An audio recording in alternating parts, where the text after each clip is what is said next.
So the plan for today is to do all of the dungeons. We're going to do the Dungeon Delver just to track all the dungeons. I'm going to try and do every single dungeon today in a kind of like a guide style, the way that I usually do. So if you've never done any of the dungeons before, or there's some that you haven't done and you kind of don't know how to do it, we're going to do that today. Now, we could do Palace of the Witch Queen. We have a map room over there. Should we do Palace of the Witch Queen to start? Because for me, that is the very first, like, easiest dungeon. Let's do it, shall we? Leonil's going to be our friend of choice. She's already pre-buffed. She had some salted pork before the stream, which gives her a 15% strength weapon damage buff. I gave her cooked pork rinds, which gives her a 25% strength damage buff. And I gave her an elixir of might. You can triple buff your followers, friendos. So you can see on her stats screen, 15% from the salted pork, 25% from the cooked pork rinds, and 15% from the potion. There you go. Doombringer's all like prepped for our like day. We've got a dragon scale helm, which we got from the Red Mother in the Unnamed City, because we're going to be going into cold areas and hot areas. I've got a sandstorm breathing mask, should I want that. Some bits and bobs, some like extra heals, things like that. All right, so let's get ready and let's start doing our first dungeon. Let's go do Palace of the Witch Queen first, because I consider that one to be really the lowest level, kind of easiest, quickest dungeon as well. And we do have a map room really close by to it as well. Now, I haven't got the momentum mace yet. I probably will switch a weapon out for that when I get that. And I really want today to get my Bector Corbin agility hammer. Let's get out of here, shall we? So some of the dungeons are not on the Dungeon Delver journey. And the Palace of the Witch Queen is one of those. And I would consider it really one of the first that you should do. And I think you should do it. It's kind of some interesting lore from it as well. Plus things like the Barrow King are not on here. Okay, so let's go to the jungle. We're going to go to the jungle obelisk. There are 2 obelisks in the jungle. We're not going to go to the northern one. We're going to go to the southern one. So we're heading to this area. There's an obelisk over here. And there's an obelisk over here as well. So we're going to go to the southern jungle. Is Doombringer with me? Did I get my freaking camel? All right, everybody's here. Everybody's happy. Everybody's ready for a bit of fighting. Let's go to the Palace of the Witch Queen. Now, we're going to be back here later to do the Dagon dungeon, Sunken City. Here we are. So we're going to be going up here to get to the Palace of the Witch Queen. This is where we are on the map. You're looking for the forgotten city of Zelhar. Hi, sir. How's it going? We're going to run across this like little level here, down the stairs, and we're heading over there to that fancy building. There we go. Beautiful. This weapon. Oh. Here we go. This is the beginning of the dungeon. This weapon here, in case you wonder, is the Hurmithrimlil. I said that perfectly. That's the weapon you get the recipe for when you level Freya all the way. And that's kind of my one-handed weapon of choice for agility, basically. I crafted it with a tier 3 blacksmith, because I haven't got a bladesmith yet.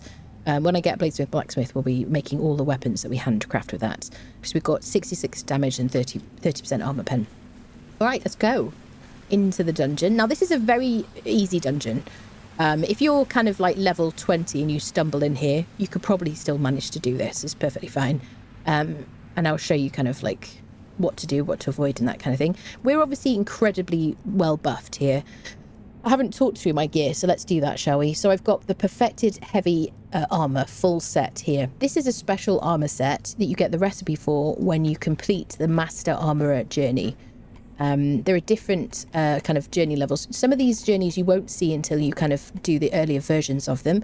So you do the Armorer journey, which is very easy at the beginning of the game. You just have to craft some light padding and things like that. Then it'll open up a new journey for you, Expert Armorer. And then you can see the things you need to do for that. Very simple, things that you would just do anyway, just to make heavy armor. And then you get the Master Armorer journey opening up. And then you can see the things you have to do for that. So you do that and you get the recipe for the Perfected Exile Armors. I'm wearing this because it buffs both strength and agility by 5. And I've crafted it with a Shield Right Armorer who gives me additional armor value. So you can see I have a huge amount of armor here. Now, bear in mind that this number is affected by the amount of points you have in grit. This increases your stamina pool, and it also increases your resistance to, damage. And then obviously there are certain perks that give you additional resistance.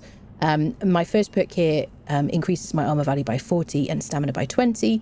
Second perk I've chosen gives me extra armor here, 5th of my current stamina. And then this one, defensive posture, incoming damage is reduced by 15% whilst you're attacking or blocking. So bear in mind that when you look at the stats and you think, oh, I don't have the same amount of armor as you, even though I'm wearing the same gear. Okay? Each piece has got an armor reduction kit on it, because this is my preference. Crafted with a shield right armor reduction, so that it makes it weigh a lot less. So I don't have to waste points in expertise.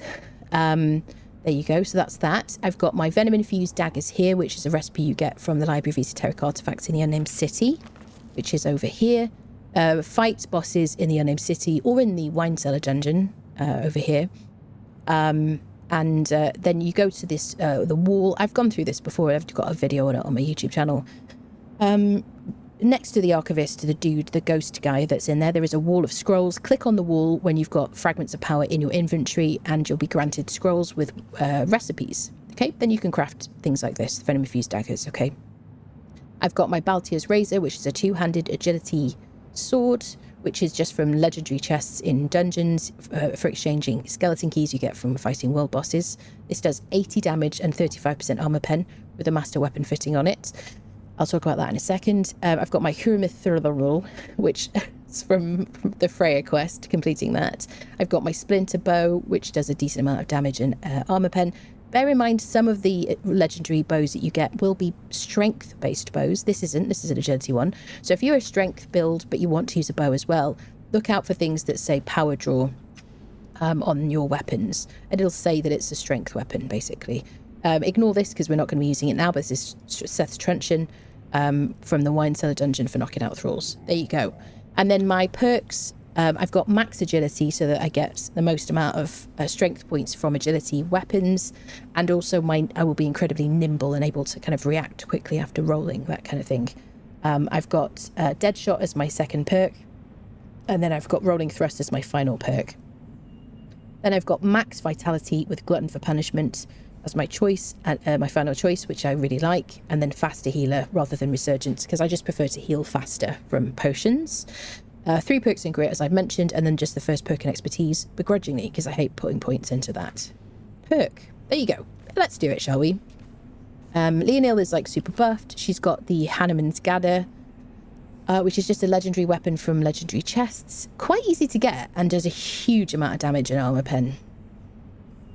Right, let's do it. So we're just going to walk in here.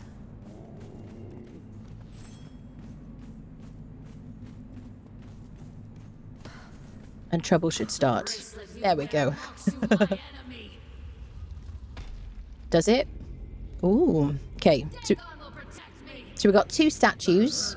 Activated one at a time. Animated one at a time. I'm just going to go for his feet. If you're by yourself, just go for his legs. See how much damage we're doing. He doesn't have a huge amount of health. He does a stomp attack, and he'll swing his axe as well if Leonil doesn't kill him too soon. There you go. He's quite slow though, so he's not too hard to hit. Make sure you got some points in strength or agility. There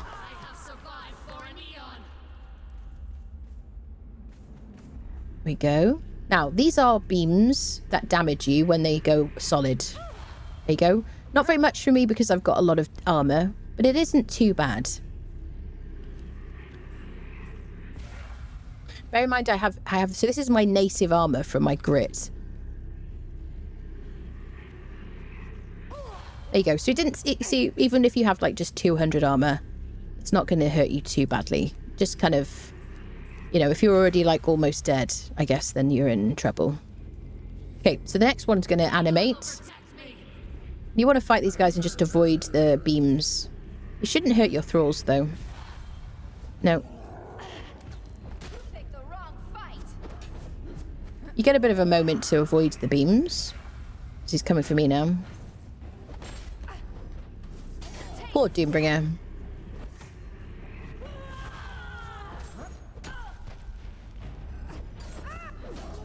It's like a big frost giant, really. There we go. So, is it over? No, it's not. We got another one to fight. I was supposed to be your savior. Come on then. Come on then. In your own time. Ooh! Got a bit of a jump scare there. Here we go. Witch Queen. Bum bum. So she's quite easily stunned with our incredible storytelling skills. There we go. It is time. Beautiful. Now, you need this Mask of the Witch Queen. You need the key to Rasmus' quarters. I have shown you on this playthrough where to use the key to Rasmus' quarters, but there is a door that is open in Sepamaru.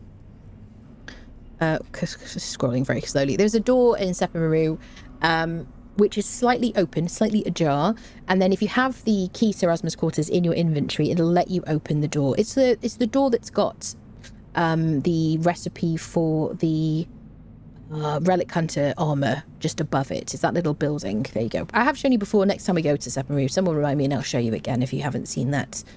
Okay, so we've unfriended the Witch Queen. Now we want to go and learn the recipes for the Lemurian armor that she was wearing, which is gorgeous and looks really nice on like players and on...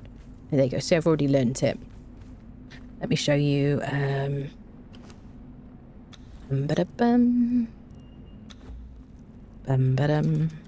Lemurian Royal. Here we go. This is what we learned here.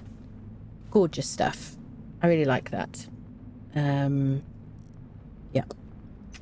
Okay, so that's it, basically. There's nothing else in here. There are no legendary chests in here at all, and it isn't tracked by the Dungeon Delver journey, but it is a dungeon, I guess, and I think it's one you should do, and it is beautiful, and you might not have known it was here. Maybe you stumbled into it. So there you go. For completion's sake, we'll do this one first. And then we're going to go to our map room, and we're going to go do the Dreggs dungeon straight away. Welcome, people. Able to catch live stream again. Been a while. Good to see you. Excellent. That is not a bug. It's a feature. Yeah, that's the game working as intended. Thank you very much. Welcome to Conan. Went and did this last week, and she disappeared and couldn't loot her. Was that on our server, Scott? Because I have heard people saying that. That has happened to me in the past as well. It hasn't happened to me on single player. Certainly not in this playthrough, because this is the second time we've done that one. Single player. Interesting, yeah. Do you have any mods on it? So we're going to climb up here. Oh, actually, we could go through the little thing, couldn't we? Should we go through the little water thing? Come on, lady, don't fall. Bum, bum, bum, bum, bum, bum. Oh, no, she doesn't want to. Does she? Is she going to? Come on, climb the waterfall. Climb the waterfall. Beautiful. Hello, Alia. Hello. Really like your Conan content. Thanks for me. Oh, thank you so much for watching. I really appreciate it. Good to have you here. Dun, dun, da, da, da, dum. Here we go. Beautiful. Perfectly executed. So why am I here? Oh yeah, map room. So we're going to be back here later, but just so you know, this is the entrance to the Dagon dungeon right here. We're going to do these in order of difficulty using the Dungeon Delver journey as a tracker, and we're going to click on this boat to get to Dagon later. So there you go, friendos. Jodie, thank you so much for the 7 months. Thank you very much for that. I really appreciate that. Welcome, people. Welcome, welcome. Okay. I love the music here. It's so good. Right. A lovely dancer called Saba, who I totally remember. So where am I going next? We're going to go to the Dreggs dungeon, which is the blue beam. Here we go. Blue beam for the Dreggs dungeon. Okay, so we've made our way to the Noob River. There's Skulker's End. There's the Dreggs.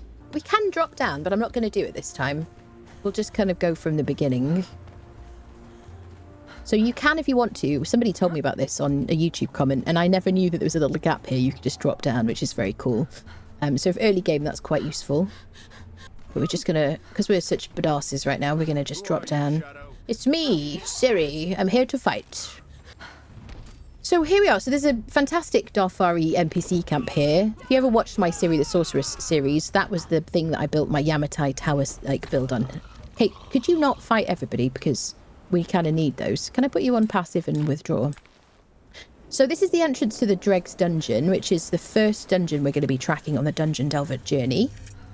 There you go, find the Dreggs. Now, you do have to sacrifice somebody on this platform. These ghosts are kind of teaching you, as they do a lot around the Exiled Lands, to kind of teach you things to do. So it's showing you to sacrifice somebody on here, and then you'll be able to walk down. You see if you follow what he's saying. So we're going to pull somebody over to there to fight them. Fortunately, there's this lovely, friendly lady over here who doesn't look terrifying at all. Hi there, madam. Would you like to follow me? I'm going to hit the flee button so that Leonil doesn't just stand there and get clobbered. And then we're going to unfriend this lady. Hi there, madam. There you go. And then we should be able to get in. Doom is having some problems with the floor. There we are. Down the stairs. Make sure you bring a bow to this dungeon. That's like tip number 1. This dungeon you can do...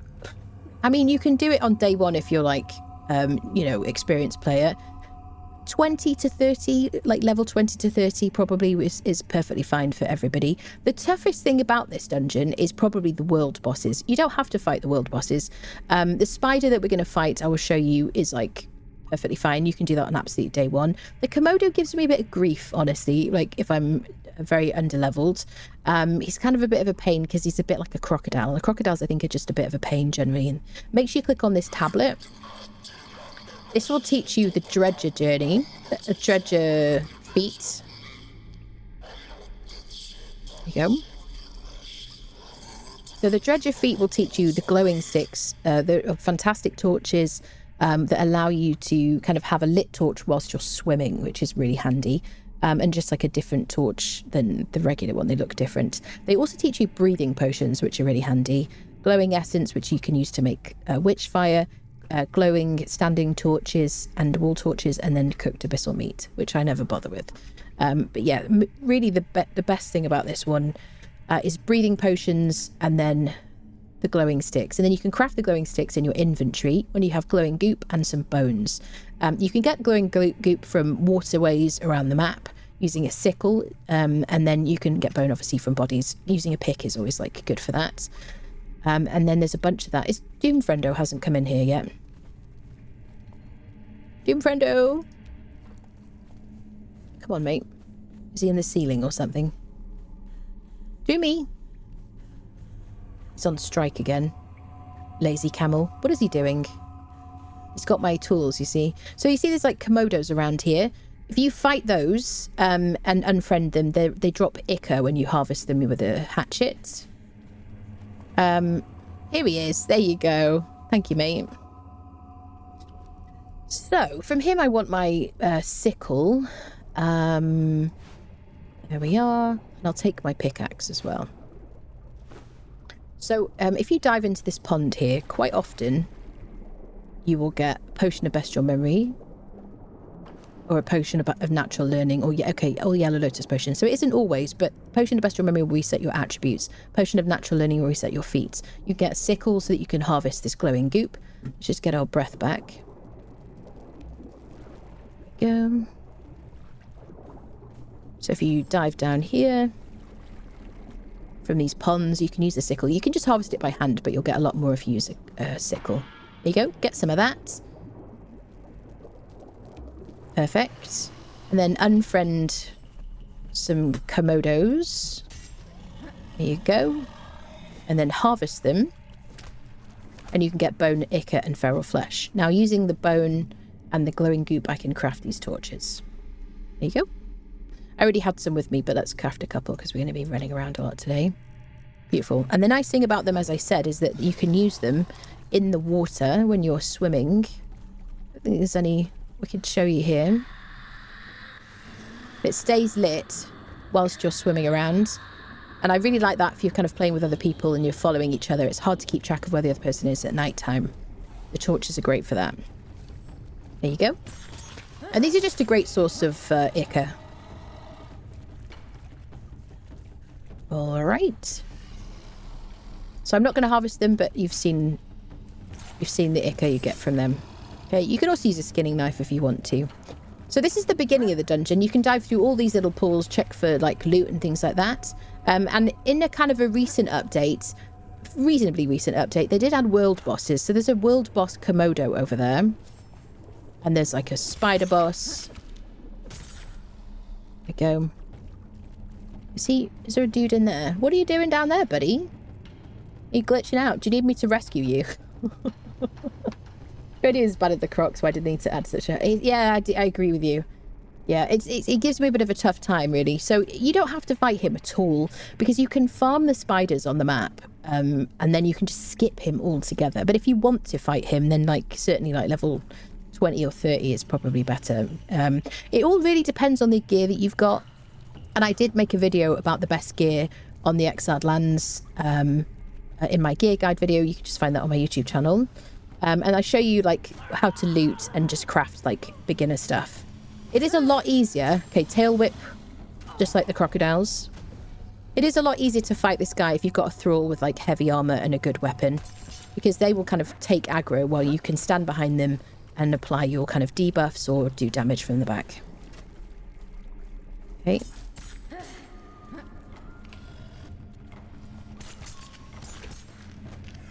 Do. But you want to avoid the face. It's where the damage comes from, apart from the tail whip. There we go. Tail whip, 3 whips the tail. It does hurt, like, early game if you don't have any armor. You can use this pillar to avoid him and kind of regen, that kind of thing. Make sure you bring loads of healing potions if you're, like, early game. Weak aloe is fine. And any of the dungeons, you will get the option to respawn at the dungeon if you die. So, yep, there you go. She is not... Oh, I put her on passive, didn't I? Sorry about that, Leonil. Go on, mate. She's like, tap me in, coach. Get in there, friend. So yeah, the Dreggs, the audio is working now. It was broken at the beginning of this update for some inexplicable reason. They have fixed it, fortunately.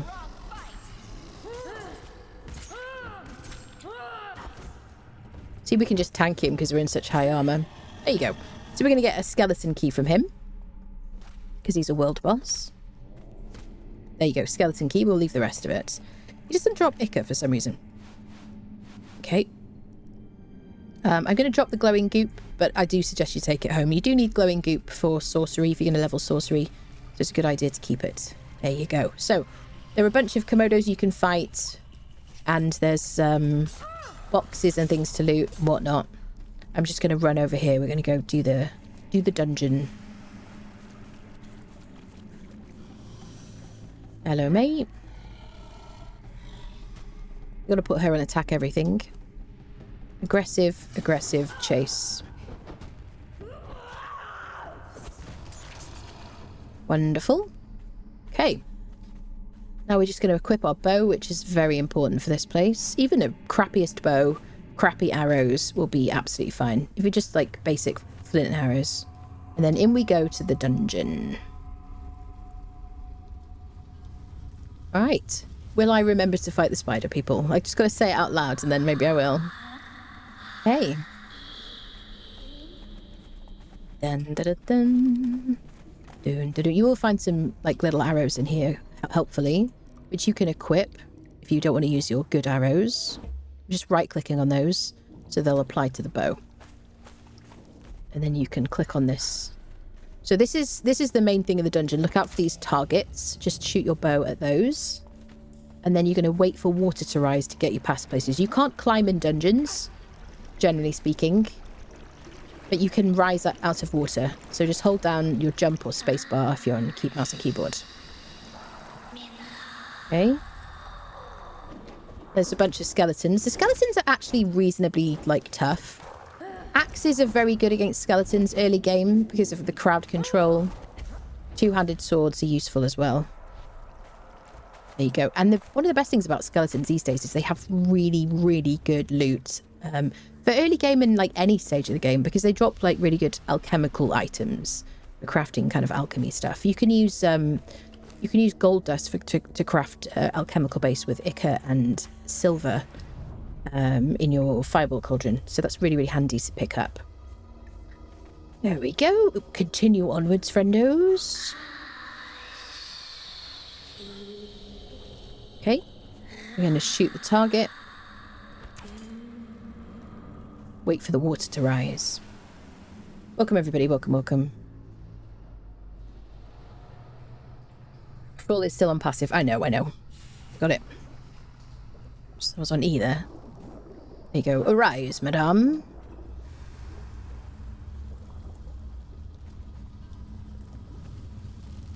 Okay, next target is right in front of us. We've got a few targets to hit for this section. So we shoot the target, wait for the water to rise, go to the right. Rise out of the water. There you go, beautiful. Now shoot the next target in front of you.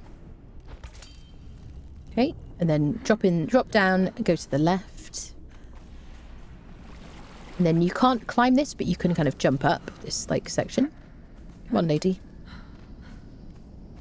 She's like, no, you can't. And then shoot this target in front of you. Okay, then drop back down again. And then the water will rise to let you get out. Just really inhale those really tasty smells. It's such a nice place. It was so nice. So the water's going to rise and fall now. And we can get past this section.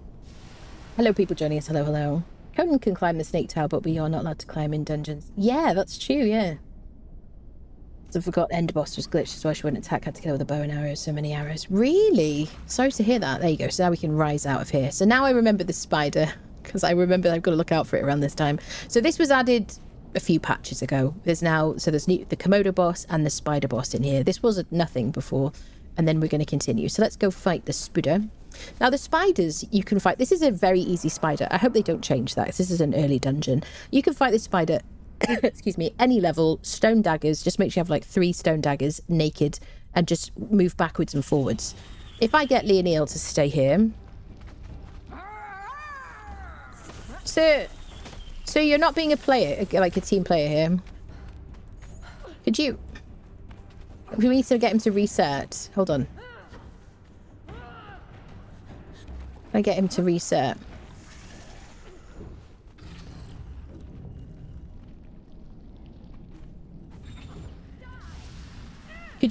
Could you stop killing him, please? Why are my buttons not working?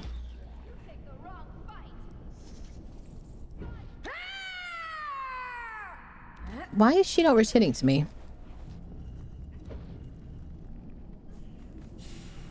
I'm like clicking E. I don't know if you can hear me spamming E.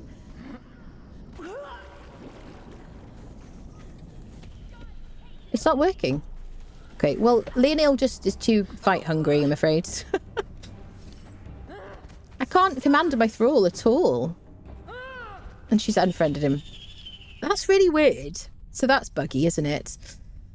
So anyway, what I'll show you is if it's just the 2 of us here. Just kind of step forwards and step back while you're fighting the spider, basically.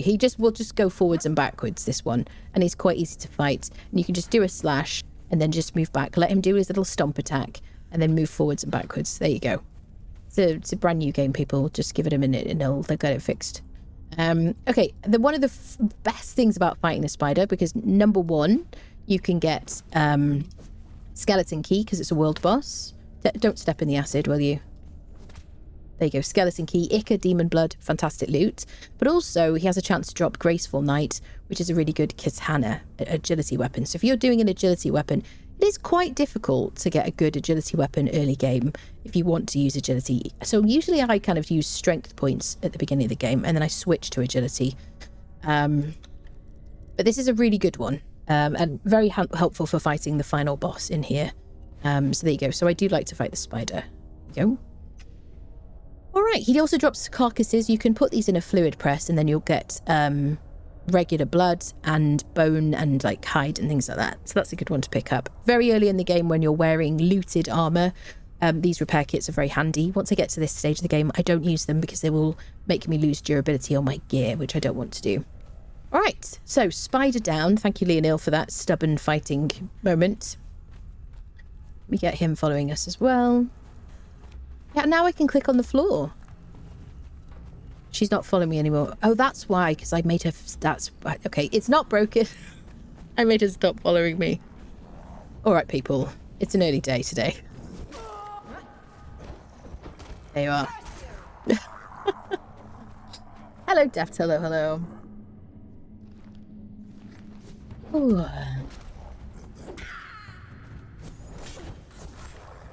There we go.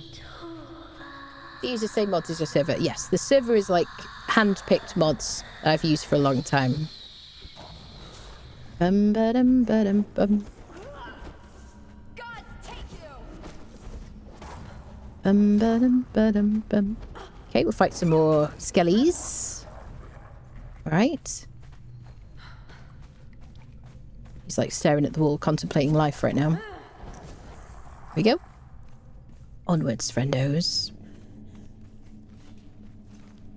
Okay, so now we're going to go down here and to the left. We can use our torch if we want to in the water, not that we really need to. Here we go. Through the cleansing waters of the sewers. Great for your immune system. There you go. Beautiful. And then we're going to shoot this target over here, and we're going to wait for the water to rise, and we're going to go up there. Go. Shoot the target. Just hop into the spa.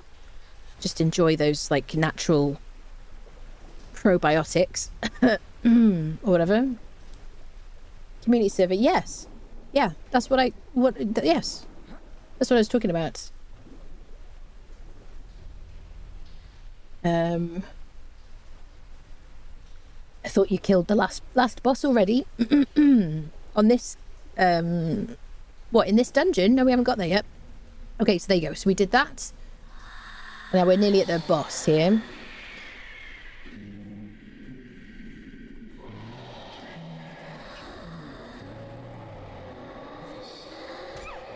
Let's get the little skelly friendos. It's gorgeous singing songs coming from over there. We got some kind of very useful early game iron bits and bobs. But right now it's not particularly helpful for us. Okay, so I'm having problems commanding her. There you go. Okay, just being a bit buggy. So there we go. Abysmal sword. Not really very helpful unless you are absolutely at the beginning of the game and you haven't picked up anything better. But these days you can get better stuff than this really early on. We went into the sorcery cave at the very beginning of this playthrough, and we already had like hardened steel items. So there you go. Like, including I think a hammer as well. All right. So there's the boss in her glory. Beautiful that she is. Just deal with any like skellies first. Now, you can stand on the stairs and you can shoot her with arrows. If you kind of back away too much, she'll lose aggro and she'll regain all of her health reasonably quickly, right?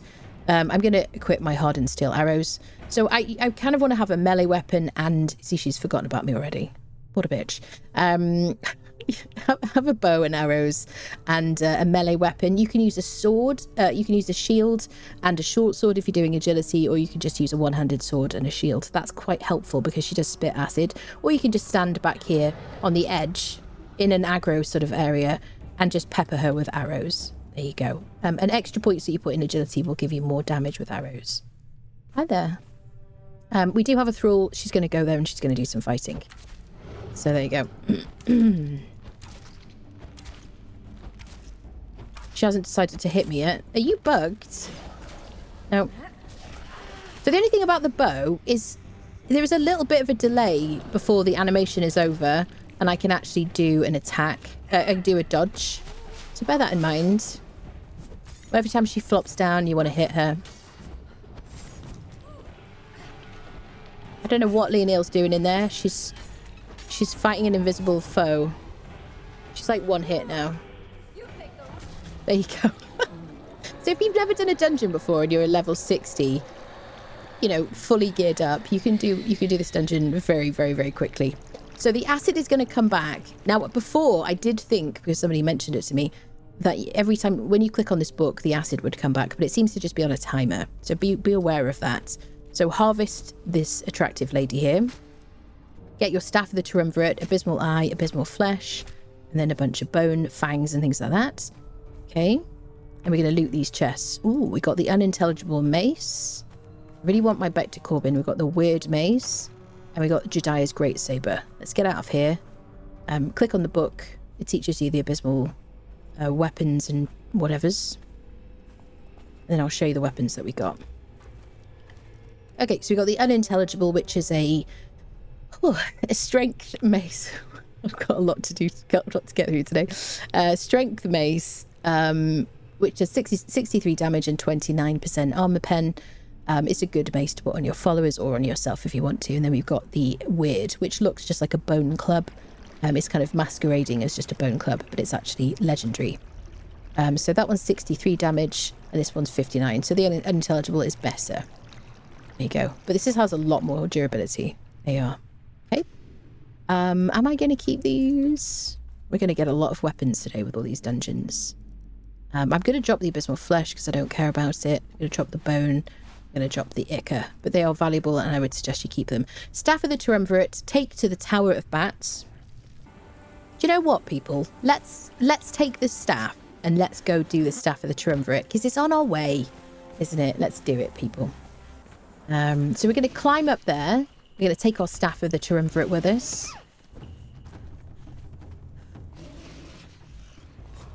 Now we have a bunch of stamina. This kind of one feat, this one kind of challenge was one of the things that made me always need to put like a bunch of stamina points. Bum bum bum bum bum bum bum bum bum bum. Okay, but we have so much stamina. Let's find like a short area to go. If you have to climb up anything high, you just want to find places to re-stam, just to kind of recuperate your stamina. Part way through. Is there a remove bracelet journey? There is not. No, as far as I know, no. Nopers. There isn't. It's probably a smart idea for them not to teach you or encourage you to like free your character from the exiled lands. But if you do want to know how to do that, I do have a guide to it called How to Remove the Bracelet. Obviously, you know how to remove the bracelet, but how to like free your character. It's basically what the video's about, step by step. Don't mind me just hiding in a wall here. Do do do. Bum bum bum. Do do do do. Now we are up here already. Do do do do do do do. You can click on this book, this wall. In the beginning, it was thus. Very nice. So we've clicked on that tablet. We're going to run up here to meet this friendo. And this is something to do after you do the Dreggs dungeon at some point. You don't have to do it immediately. There you go. We've got specialist cooking 8. Hello, sir. This guy is like reasonably tough, very like at the very beginning. And it's kind of fine after that. There we go. White Death. We're going to harvest him with a tool. We're going to get some albino bat demon blood. That's important for what we're going to do now. There we go. Here we go to the altar of the bat. So you place your staff of the Triumvirate in there. There you go. You see some like wispy lines and things. And then we're going to put the albino bat demon blood in here. There you go. And it's crafting automatically. Then we get the awakened staff of the Triumvirate, which is a really cool feature in the game. And you can place it. It's funny you can actually place it all the way up here, which is interesting. If you'd like, place it there. There you go. And now you can talk to it. Yes, yes! I live again! Oh, may the earth tremble at my coming, and all of that. Oh, hello. Hello. Well, I have you to thank for awakening me, yes? Oh, you've done a very great thing. My former masters were upset with my advice. I was thrown into that sewer in a fit of pique. Apparently, my endless wisdom was only at a premium when they were winning the war. There you go. So you can click on him a few times, and he's supposed to tell you things as you go around the map to kind of help you, guide you to like complete the game, basically. Oh, pardon me. I've been trapped in a vat of slug feces for a few thousand years. Makes the throat a little raw. As if I have a throat. Now, on to the terms of our agreement. Now, I promise to serve you providing wisdom and knowledge until the day I'm returned to the one who summoned me. And in return, you promise not to throw me into any sewers. Sound good? Excellent. Now, let's find out exactly where and when we are. Now, I can see you're wearing a slave bracelet, which means we can't be that far from the capital, or you'd be a pile of exploded guts. So logically, we must find the map room. Now, I need to get the lay of the land. We are exactly here at the Tower of Bats. Get rid of this.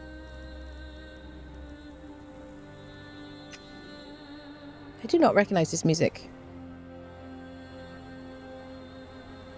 Well, I don't recognise the singing being in it, interestingly.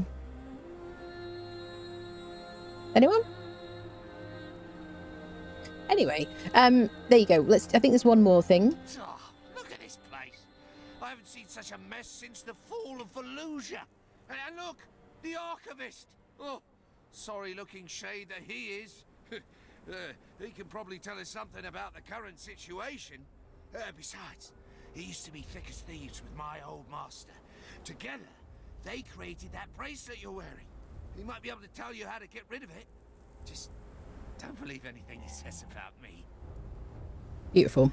So there you go. So you can keep this. This is not new. This has been in the game as long as I have. I've been playing it. It was just years. So presumably from the absolute very beginning. Let's eat some snackages, shall we? But yeah, when you do that, when you harvest the Abyssal Remnant, you can bring the Staff of the Triumvirate here to the Tower of Bats, unfriend the bats, pick up the one piece of albino bat demon blood, place that in the altar with your Staff of the Triumvirate, and you'll get an awakened Staff of the Triumvirate who will be your friend. You can place it in your base and you can speak to it as many times as you want to, but he'll kind of repeat himself until you get to places that he wants you to go. There you go. We did it, people. Let's go to the Midnight Grove. There you go. I do really love that. I always thought that was a really cool feature of the game. So we're heading now to the next dungeon, which is accessed from near the den. If I can get down here safely. So we're going to head to this fella over here, who will help us to teleport to the Midnight Grove dungeon. So like all these dungeons, the first ones we do, you can definitely do on day one if you have the right gear. So again, you can check out my gear guide video if you want kind of the absolute best gear you can get on like day one. Otherwise, like level 30, level 40 if you're kind of nervous about it, you're not very confident in fighting. The biggest problem with the Midnight Grove for like new players is there's a lot of enemies. And if you do die at some point, then if you want to run through the dungeon to get your stuff back, then you can kind of overwhelmed and into a death loop.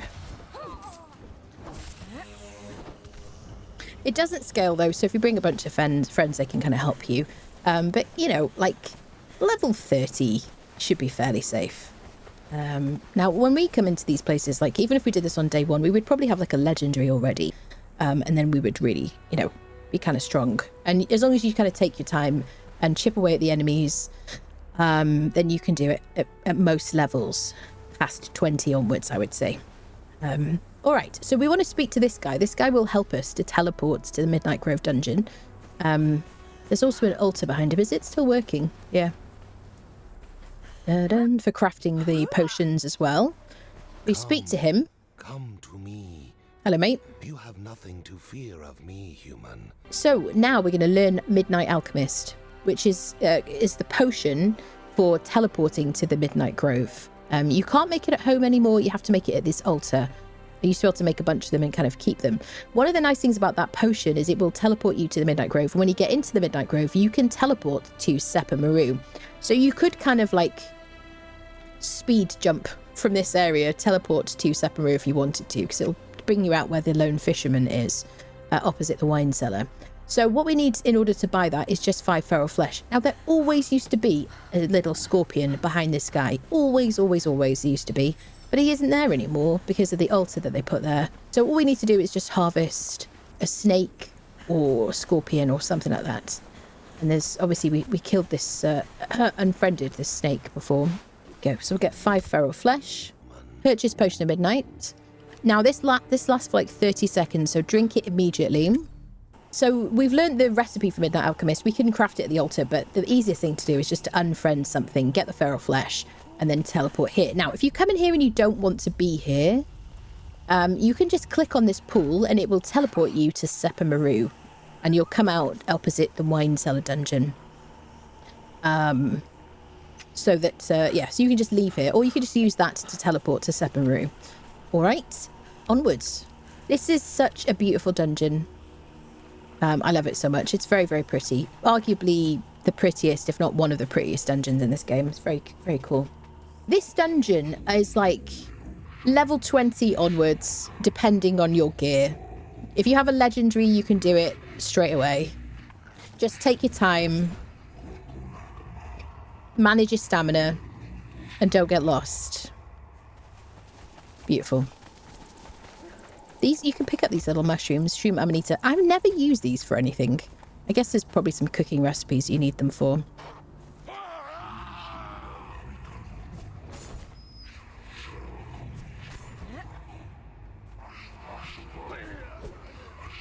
There you go. He's very chatty, this dude.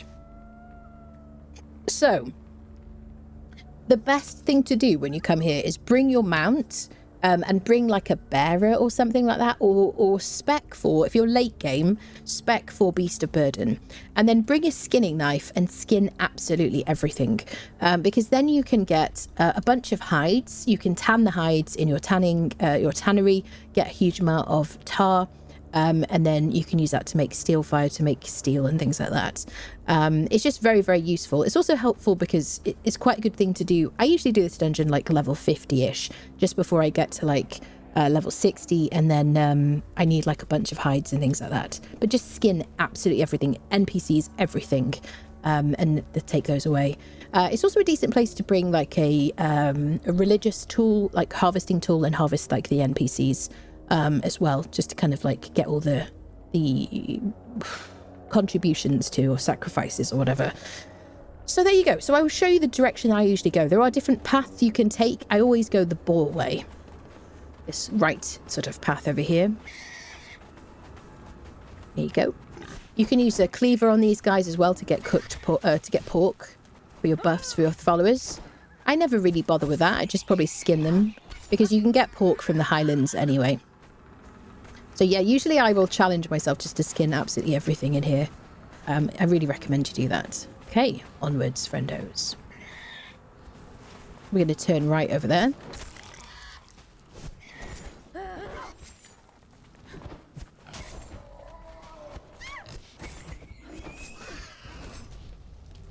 Okay, he's going after Doom, friendo.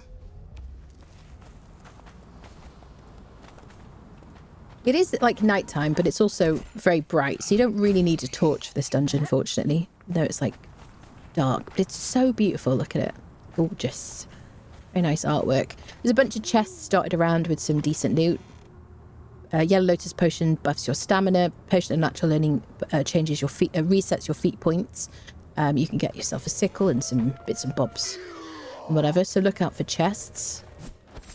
The main thing, apart from all the there are a couple of really good like weapon drops from this dungeon nowadays. There's obviously all the hides. What else? I think I was going to say something else. You can also get saber-tooth babies from this dungeon, which is a really good place to get them. So if you want a saber-tooth pet, then this is a great place to get it really early on. But yeah, they're quite well spaced out. They won't like all run over to you. Some of them are obviously archers. So if you take your time, chip down the enemies, you should be able to survive. Like early on. Like obviously for now, it's not too much of a problem for us, as we're like uber buff. Any particular reason you always go the boar way? It's the route that I know, and I have this like fear of like mazes, so I always stick to the same route. I have fatality switched off, so if you notice like enemies going down to like 1 HP and not going into a fatality, because I have fatality switched off. You can also get like bear cubs and things like that from this place. But hide is such a great bit of loot from here. Also, okay, sorry, Leonil. Also, when you see things like wolves, they have less HP here than they do out in the wilds. They're much tougher outside this dungeon because it's supposed to be kind of a fairly early game. Got in here, nothing too exciting. Could use the gas orb. Dun da da dun dun da da dun.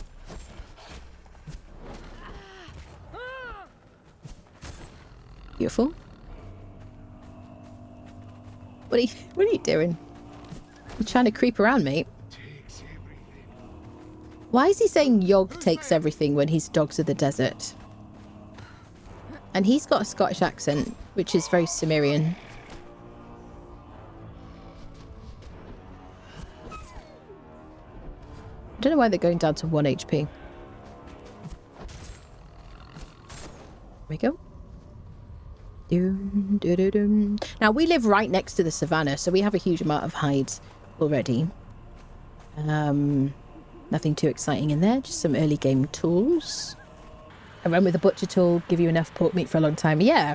The thing is, I find that you get so much pork with even just like a really like low level cleaver. It's just so easy to get. And I find it's harder to carry because I don't usually put a lot of points into expertise. So I just kind of like go and get stock up when I need it. They're so close to just being one hits. Wolves and Highlands are bad news. Bears earlier, absolutely. Wolves are very scary early game. It's definitely. Yep. Ah, 10.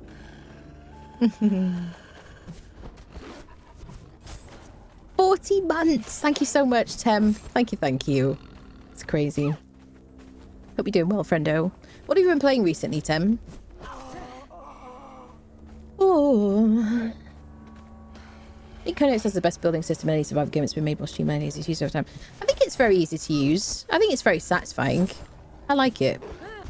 I don't know if I have one favourite because I like different things about different games. I do really like the flexibility in Valheim. I do like Enshrouded as well, though I'm much less familiar with building in Enshrouded. So what we're doing is we're heading our way to various different mini bosses on our way to the final boss, and we're looking for these kind of like symbols here. They are one way. You can't go back out.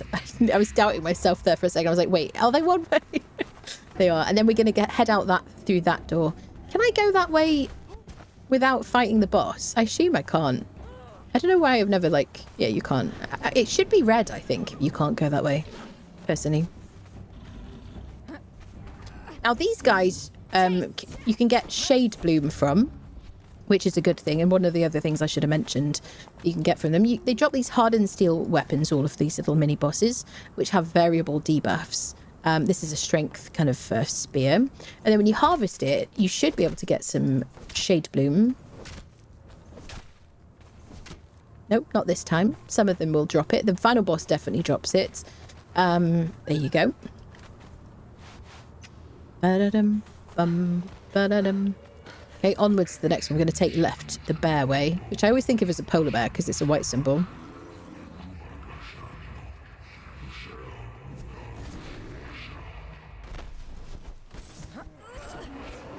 Beautiful.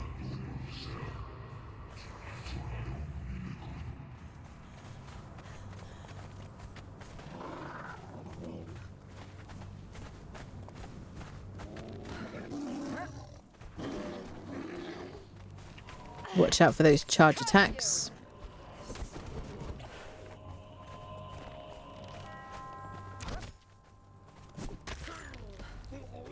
Okay. Doesn't have anything too exciting. So like furniture drops and stuff like that. There's loads of water you can actually drink from these ponds. They're not just for show, which is kind of handy in a dungeon, honestly. This is such a long dungeon. Especially if you get kind of trapped in here because you kind of can't find your way out. Sorry, mate. I'm just like running out of stamina here. That's what she's doing. Okay. Okay, now you can get baby bears in this like little cave over here. So be careful if you're kind of smashing the ground and stuff. She's not attacking, is she bugged?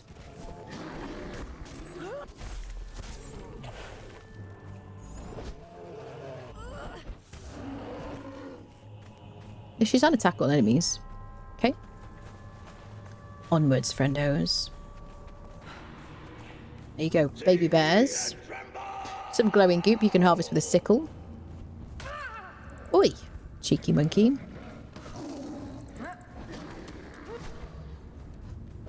Get my stamina back.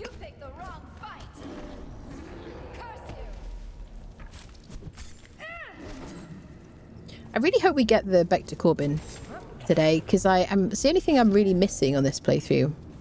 I've been so lucky with Valtier's razors.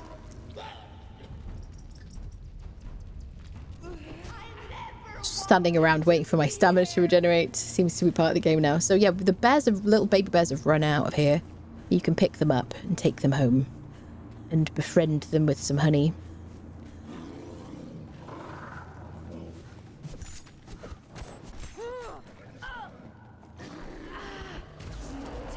Get off, Doom Friendo. There's a baby! Look! Run away! It's running for his life. So cute. We actually have a couple of bear babies in our like base. Now, we should be able to avoid the bears over there if we just stick to this left side. Quite often I like trigger them. But we don't need to trigger them. I have done this dungeon with just kind of running all the way through, like speed running it, just to get the legendaries at the end. You can do that, but bear in mind, I'll set myself to the corner. You will have like a horde of enemies like following you.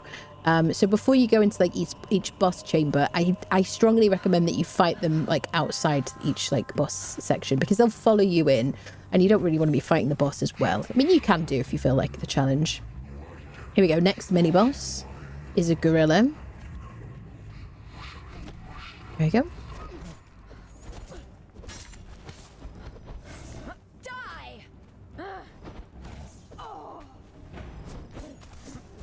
There we go, no problem for us.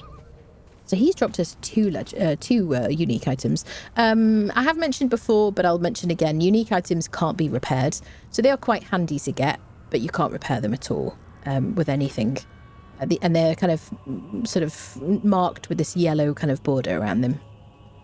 So we've got a strength-based spear with variable debuff, 36 damage. Nothing too exciting for us at this stage of the game. Now let's harvest him and see if we can get some Shade Bloom from him. There you go. Shade Bloom, hide, feral flesh, savoury flesh. Lovely. I'm gonna drop the hide, but it's a great thing to bring with you. Shade Bloom you can use to craft. Oh wait, I want to keep that in case I go do barracking.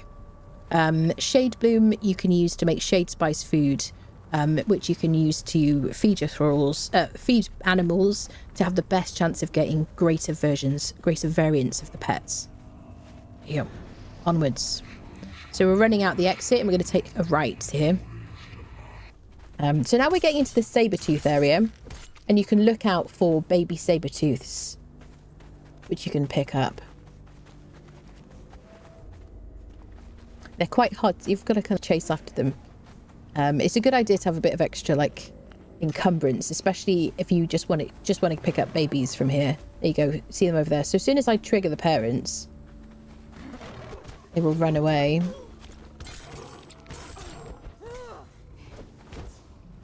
Okay. Can I wait, stay here. I could unfriend that dude from here. Maybe they won't leave. Nope, they're gone. They're off. So let's pick up the sabers. Come here, little baby. Come on. Don't hit the baby, don't hit the baby, don't hit the baby. I got the baby, I got the baby, I got the baby, I got the baby, I got the baby. I repeat, the baby is in my possession. Wait, I'm sorry, Leniel. I didn't even click anything then. Okay. Doom Friendo is the one who carries the children. There you go. Saber-tooth kittens. Wonderful. I love that. Excellent. Let's get rid of some extra weight, shall we? Beautiful. I do have a lasting feast on me, and I also have my bearer pack in a pinch if I get over encumbered. I love that for us. There you go. So we can tame those in an animal taming pen. With some snackages. There is the wiki is very, very handy for looking at which foods to feed each creature in order to level them up, in order to tame them in the animal taming pen.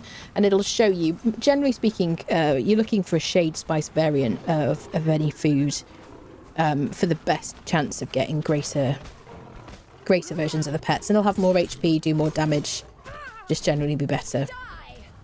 Pets are not super, super good at the moment. They really need like a rework, and I hope they're going to do that in the future.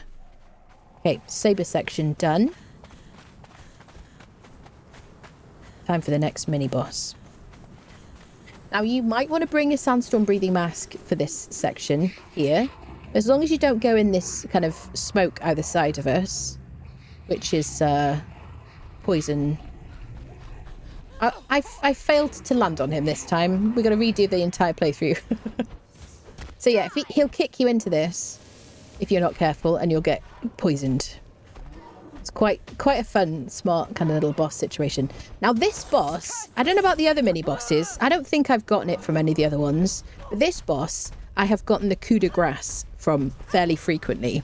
And that is a Sipter, originally a Sipter truncheon, which will kill anything that isn't tier 4 named crafters. Can I get you out of there, mate? Okay. So he might drop the coup de grace. No, he didn't this time. So I don't know if the other ones will drop it, but this is the one I've always gotten it from. I think other people have said that they've got it from the other mini bosses, but this guy is the one I usually get it from. Let's see if we get some Shade Bloom from him as well. Yep, some Shade Bloom. So that's a reason really to farm this place, is the Shade Bloom, if you want to. Animals used to be so much better though, which really, you know, so Shade Bloom is much more kind of like valuable item. All right, onwards. This game is very pretty, and especially pretty in certain places. Like these little particle effects are so nice.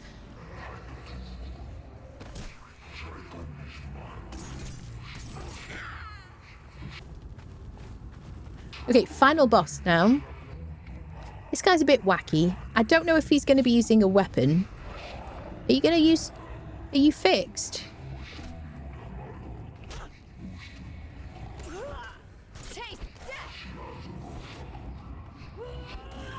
I think he's fixed. Yeah, he's fixed, right?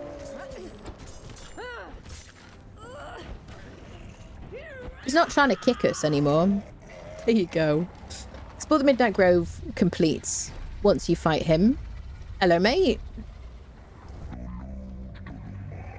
I'm worthy, thank you. Appreciate that. I always thought so. Consume the spoils of your victory once men and beasts share their flesh and their hunts.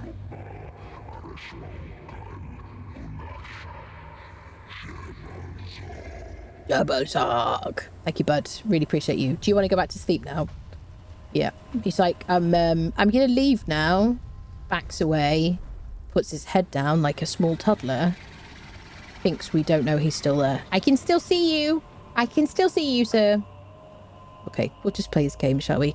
So make sure you harvest this fella here. There you go. So you'll get some Shade Bloom and you'll get Flesh of Remembrance. And Flesh of Remembrance is the item, when consumed, teaches you like... Yes, you get a lot of this, but it does expire. Eat one of those and it teaches you the Jabal Sag religion. And you can pass these to your friends and whatnot, which is kind of helpful. Let's drop the rest of them because we don't have a use for them right now. Beautiful. A quick snack. Okay, Shade Bloom, I explained before, we also get like just a random variable buff hardened steel weapon. And then the best thing about this dungeon, just like all the dungeons these days, is now legendary chests are at the end. This one has 3 chests. There we go. We got the unintelligible again. We already got that today. We got the Black Dragon Pike, which is an agility pike. It does 65 health damage, 7% armor pen, bleeds and has a lot of reach. And then we got the Love Tap. I didn't pick this one up. Hold on. The love tap is a concussive weapon you can use in place of a truncheon, and then you can put an advanced blunted weapon fitting on it. That used to be very, very desirable until Seth Truncheon was added to the game, and now Seth Truncheon is my favourite. And it's also incredibly easy to get a bunch of, really. Please don't nerf that. Right, let's leave. When we leave here, it will find ourselves in Sepamaru. This is the way to get out. You just click on the pool. There you go. So, how are we doing for inventory space? Let's go do the Black Keep, and then we'll drop off stuff at home before we go to the Well of Skelos. So it's a good thing to go around to do dungeons and farm them, because these days, because you get legendaries at the end, in the chests at the very end of the dungeons. There are some caves that you could go to that have like legendaries still. Skittering Cavern is like one of my favourites to do. Well, there's a bunch of spiders to get through on the way. And I usually like to fight the spider boss at Spinebreaker's flank first, and then use the hardened steel weapon to fight through the spiders to get to the boss at the end of Skittering Cavern. But if you do go into the Sorcery Cave, you also can get a hardened steel weapon from in there as well, which we actually did on this playthrough, which was kind of handy. How are we doing for skeleton keys? We've got 10 skeleton keys. So we're going to be doing a bunch of dungeons. We want to make sure that we kind of keep picking up legendaries on the way. Legendary keys. So let's just fight the scorpion over here on our way. So we don't want to be running out of keys. Well, the Skelos keeps handing me my butt. Love Black Fortress. Yeah. Da da da da da da. Do do do do. Maybe we should go home before we do Well of Skelos. I was kind of getting confused with like Dagon for some reason. I thought well, and I thought water, which is kind of silly. So yeah, maybe we do Keep and then Skelos. So yeah, let's fight the scorpion. We'll drop stuff at home. This is a tricky fellow. Generally, I avoid fighting any boss that poisons using a thrall. Until we're kind of later on in the game. You have a very, very, very weak thrall, not a lot of HP, not a lot of like armor, then these guys can be kind of thrall killers.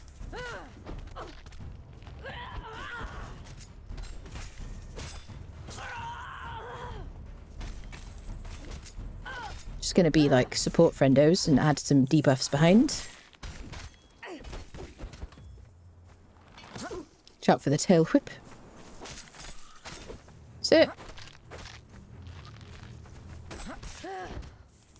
Stay out of his like pincer grip. See, she's got poison on her.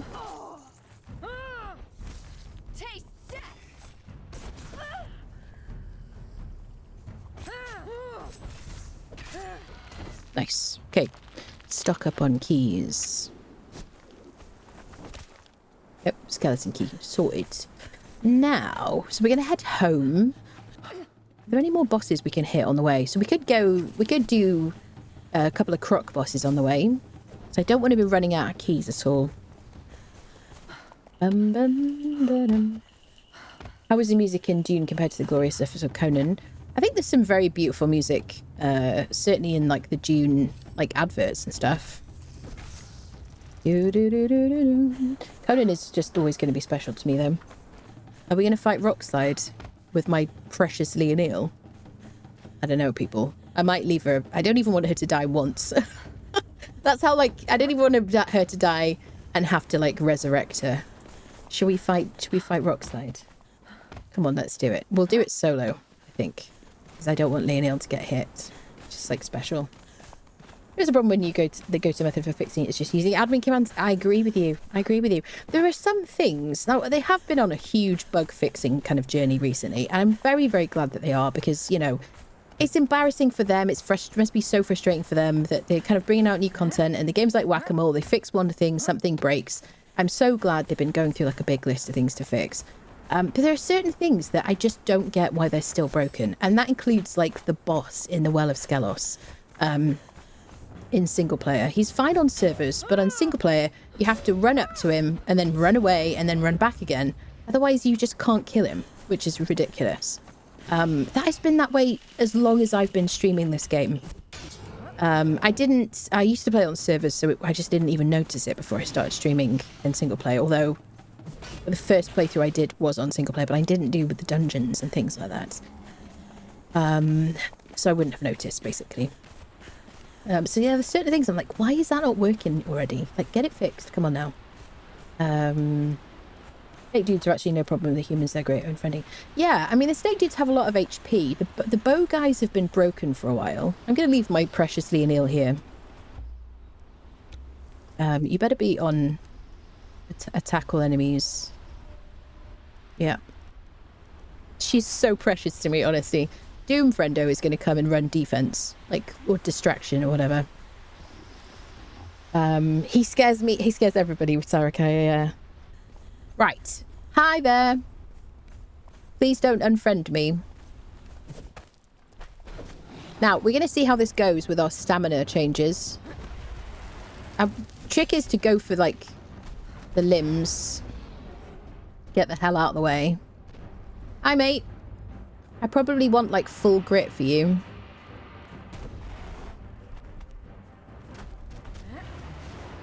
The AoE is really the real, like, pain in the butt with him.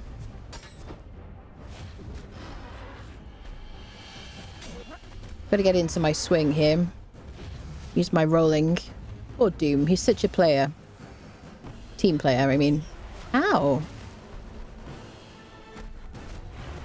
So I'm just getting my bearings here. Look at that glutton for punishment. I'm still like half asleep in my defense. Ow. Okay.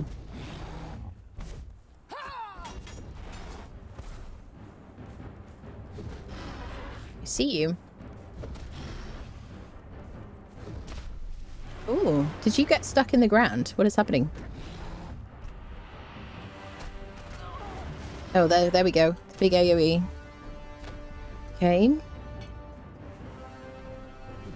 So I did wear Godbreaker when I soloed this guy on the solo series. And I tried using my Bector Corbin, but it just wasn't very helpful. I also tried locking on. I didn't like that either. So I just couldn't get close to him. You just gotta take your time. Use your rolls. And go for the legs. Ouch. The AoE attack, this one here, is really the worst.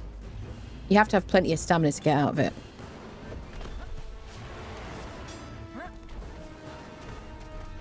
Oh god. Is this it? Let's heal up. Doom is really here, so if I need a minute to, like, get my, like, heals back, heals up and stuff like that. Just to give me, like, a moment of, like, not having his attention. And get my other heals out. Like that. You wait till Doom farts on you, mate. You're gonna be sorry you ever messed with him.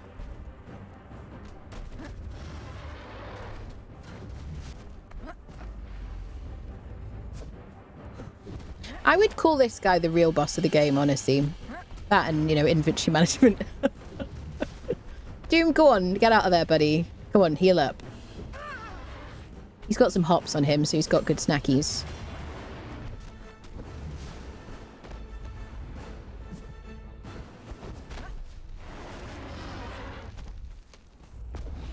Okay, I pressed my roll. I guess I was a little late. Gotta get out of his AoE.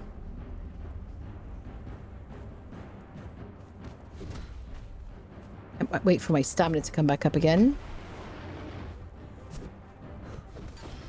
It's hard to just get the leg or the, like, the wrist or whatever.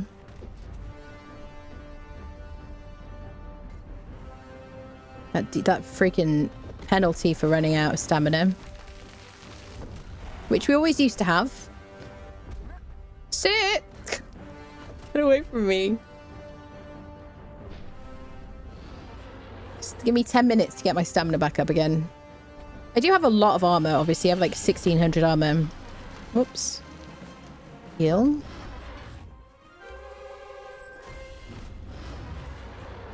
Oh, Doom Friender. He's like 20,000 HP. Just want to get a hit in whenever I can.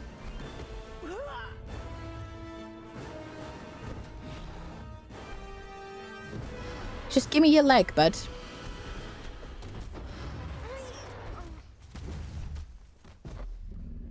That is the tricky thing, like getting his leg. Okay, let's go back in. Doom Friendo doing work while I regen. Okay, we got a couple of hits in. Spamming my dodge.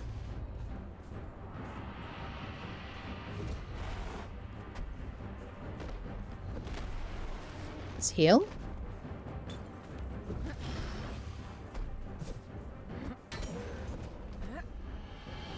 So give me 10 minutes for my stamina to come back up again. Look at poor Doomy. He's lost so much HP.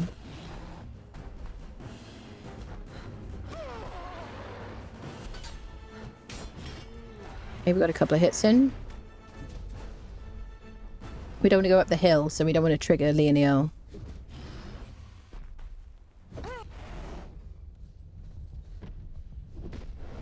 Poor Doom, look at his health.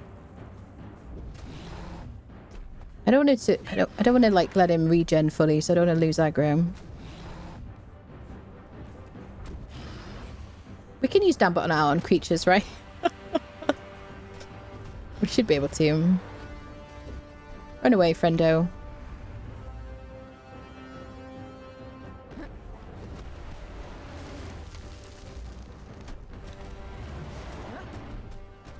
I want to put him on like a further follow distance, actually.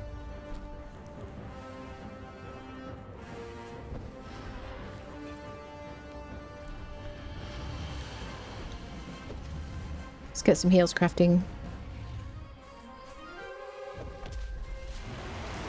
He might have run out of food, actually. He seems to be healing.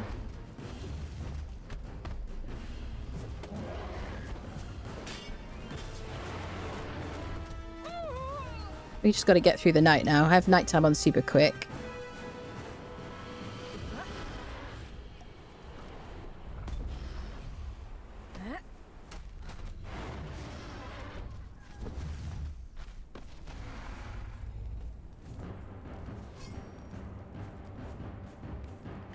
So let's try some other things.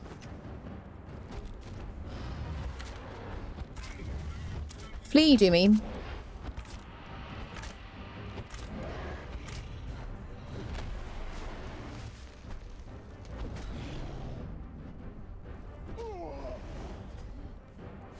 Oh, I felt that one. Sip!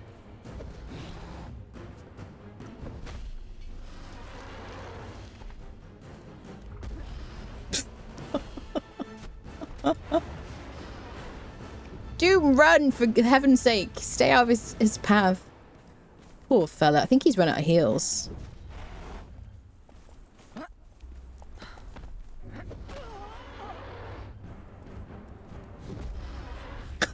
Just getting ragdolled around here. He's running straight to you, yeah. Jimmy's definitely gonna get, like, downed. I want to see if I can use my short sword.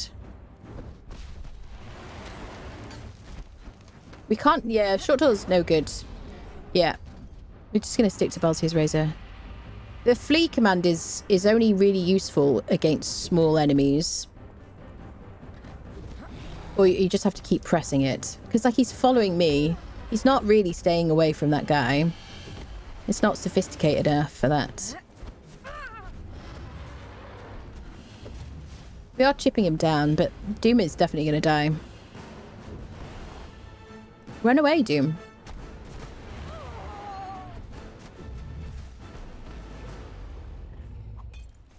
It's running, yeah. Hello, Justice. Hello. Thank you so much. Can I...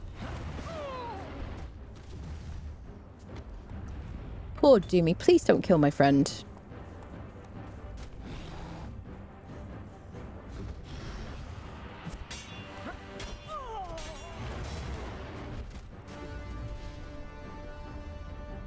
Ba-bum. Ba-da-dum. He's looking bloody for a rock. Go on, run away, Doom. Run away, Doom.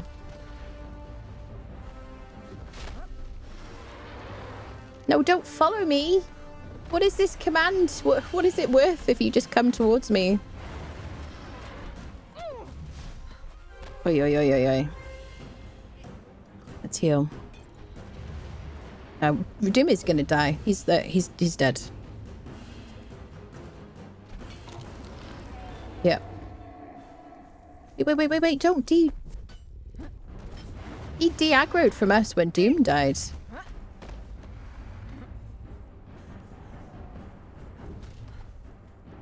Don't you dare, mate.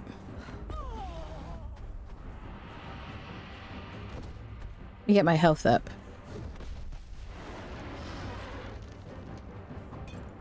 Okay, me and you now, buddy. Would you stop it? Stop AoEing me. Okay, we're on the homeward stretch. I'm actually really sad that he's regened, honestly. Like, it's such a shit show of a fight, isn't it? Especially with that freaking penalty back. Let me get my stamina back.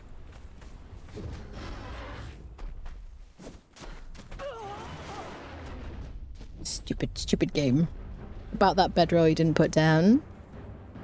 We don't live far from here.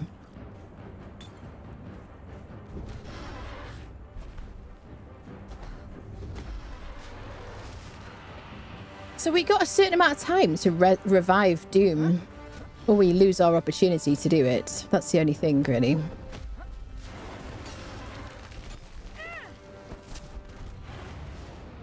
Could get some more hits in.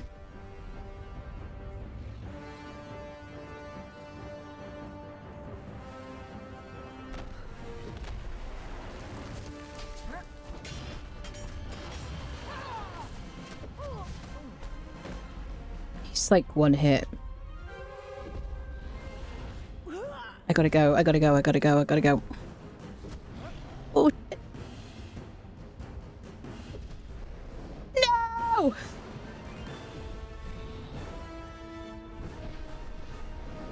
Heal for the love of God! Heal for the love of God! Heal. Never. I'm allergic to swearing. I mean, I have a disease that prevents me from hearing swear words. Come on now. Come on now. For Doombringer. The bringer of doom and all farts. There we go. Revive, sir. That's right. And so he rose back to his feet in a puff of farts. Yeah. That's right. Me and Doomy. Crack team of operatives. Let's get our skeleton key. Screw you, sir. Wait. Screw you. There you go. Come on, Doomy. Poor lad. Finish him. Bowen would have been a good idea, actually, yes. Rolls really soak the stamina, makes fighting bosses stuff. Yeah, absolutely. That's the ultimate test. Just like chilling here. She's like, sup. It's like, was that difficult? Did you have a tough time there? Thank you. Poor Doom is like, he's got like 7 broken bones. Yeah. Who thought we were going to die there? Because I definitely did for a minute. I was like, uh-oh, this is bad. Okay, well, we did it, people. Solo. With just a broken camel. All right, so let's take our stuff home. We'll fight this, what are they called? I actually got a bit scared then, but I just remembered he's got a tail, hasn't he? I don't know if I've ever noticed that. Let's go. We'll fight the rhino boss on our way. A couple of crocs. We need to top up our keys, and then we'll go to the Black Keep dungeon. So importantly, I'm going to need something for cold and heat protection. So I've got my dragon scale helm. This is dropped by the Red Mother in the Unnamed City, which is the big orange blob on the map. It's quite a difficult drop to get, but it is really my favourite piece of legendary armour. All right. Okay, so to the Black Keep. So we have done it already, so this is just going to be, we're going to do it today to track it. Let's go. So we'll use our map So it's going to be kind of cold in the area, but the Black Keep should be okay for us. As long as you're wearing like regular heavy armor, you should be fine. And you could take some spiced food if you get cold at any point. And just be careful about drinking, like drinking cooling liquids. Berry pulp is good for avoiding that. So this is the Black Keep on the map. Over here. I would say this is a level 60 dungeon. If you're an experienced player, you can do it whenever you feel like it. And once you've got the decent gear, you can do it on day one if you wanted to. But if you're a new player, I would say it's probably a level 60 dungeon. Maybe level 50 if you have like fully geared up. But yeah, one of like the reasonably end game dungeons.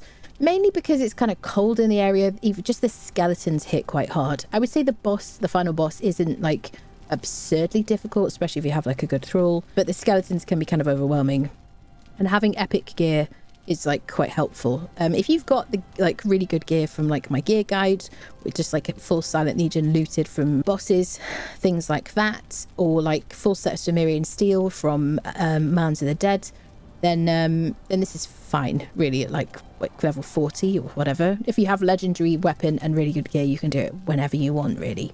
Especially if you have a good thrall with good gear. So there you go. A lot of stuff lootable. One of the toughest things about this place is getting over here in the first place, because that bridge over there, there's no encounter there now. Sacrifice Interrupted was there when we came here last. So that bridge there is incredibly cold. You will get extremely cold and frostbite before you get over to the other side. But as long as you have like a full set of armor on, and you use a horse or a camel to ride across, and you just have a reasonable amount of health, you should be able to ride across it and then just heal up from a little bit of damage that you've taken from it. Just don't fight those skeletons as well, because they will probably hit you quite hard, and they will corrupt you when they hit you. You can kind of like run around here. I think we ran across the ice or something to get here, but you will have like a little patch where you get very, very cold. Okay, so we're going to run up here.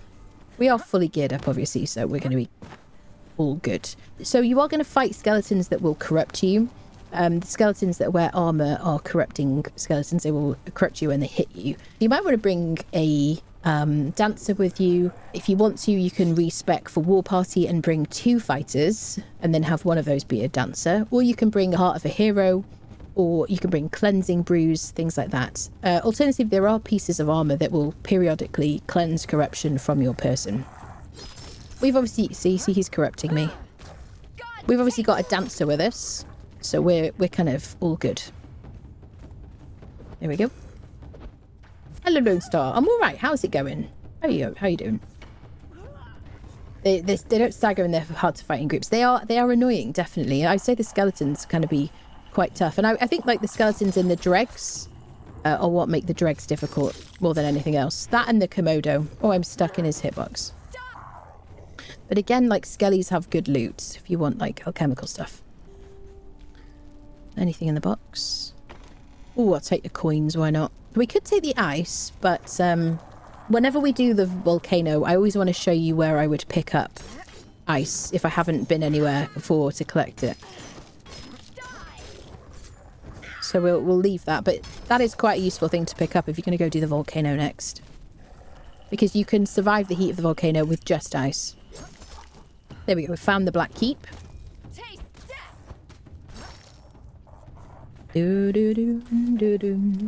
Look at this loot. Obsidian skinning knife. Hardened steel pick. Full durability. Very nice. Bit of black ice as well. So this is one of those dungeons where you might want to bring a torch and a one-handed weapon. And the like poison and bleed aren't going to help too much, because a large part of it is fighting skeletons. There are some traps if you haven't done this dungeon for many years. They did add those when they revamped some dungeons a little while back. So look out for spikes and things like that, other features. And we're going to take a left when we come in here. This is another one of those dungeons that's a bit like a maze, a bit like the Midnight Grove. I'm not too keen on mazes, so I tend to just stick to the same path always. When there's something nearby that I can get to that won't get me off my path too badly, I will like show you, but I just try to kind of keep on the main path, a bit like the wine cellar. Okay, we'll take some Black Lotus. I don't really need it. Wait. I don't really need the torch. Okay, bit of a trap there. Perfect. So we're going to go that way. There's some rooms here which have got like a skeleton in it and some kind of crap. But this is quite cool. Yep, there you go. Dodge the spikes for once. There you go. I love that. That's awesome. Look at this good stuff. Hardened steel, star metal. It's great. Hardened steel you need like throughout the game because of... you need it for like crafting mods and stuff. You just click on these doors to open them up. And you can just check out the loot if you want to. Bum, bum, bum, bum, bum. On our way. Do, do, do, do. Okay, up is good in this dungeon. Avoid the spikes. Like a professional. Pick up the free sorceress scroll spell page.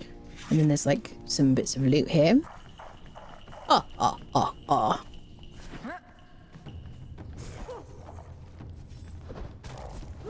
help Leonil with this. Okay, some frost lotus seeds if you want those. Use those in elixir of numbing, which is a encumbrance buffing thing. Purple lotus, which increases follower damage. Grey lotus, frost lotus, free sickle. Get my stamina up.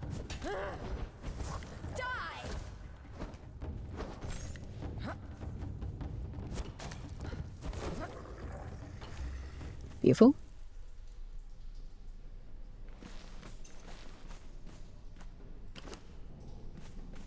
Nothing too exciting. Should we take that? I don't want to... So that'll replace my potion buff, which I've currently got as an agility weapon damage. I don't want to do that, really. But you can do. If you're the kind of person who likes to really buff your thralls as much as possible, instead of doing the damage yourself, then you could do that one. Okay, we're going to go down that way, the gibbet way. But we've got to get a key. I already actually have a key, but we're going to pick another one up. So I think, I think we brought Lu Fei and, was it Lu Fei and Freya? Was it Lu Fei and Leonil last time we came here? Because we just acquired Lu. I think so. Bum, bum, bum, bum. Your thrall doesn't get affected by corruption effects, things like that. So if you want them to like tank the main damage, you can do.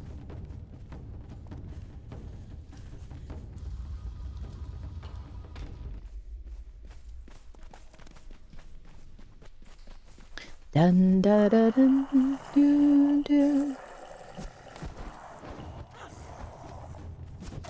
So yeah, I don't think I've ever like worried about needing a second key, but I just want to show people where to get the key because you need to get it to progress. So over here there's a box and you click on it. You already have the key, yeah. So I don't know, it never occurred to me to try to get a second key, but this is the key here, ancient key. I'm gonna go backwards. I want to keep the path kind of clear. Get off my Leonil, mate. Okay. Oh, there's another. Beautiful. Let's go, peeps. Dun, dun, dun, dun. One reason to kind of use a torch, just like in the Warmaker, is just because you can see the traps a little bit easier. Maybe. So we're going to go back to the gibbet area. Dun, dun, dun. Gibbet, gibbet, gibbet, gibbet, gibbet. Wink. Here, this is where we're going through. Say hello to the ghost and the boxes down there, which you can obviously get if you drop down. So we're going to go through there. This is the Spooder bit, right? I never used to go through here, and I don't think the spiders used to be here. I don't remember fully if they used to be, but I never used to go in this room.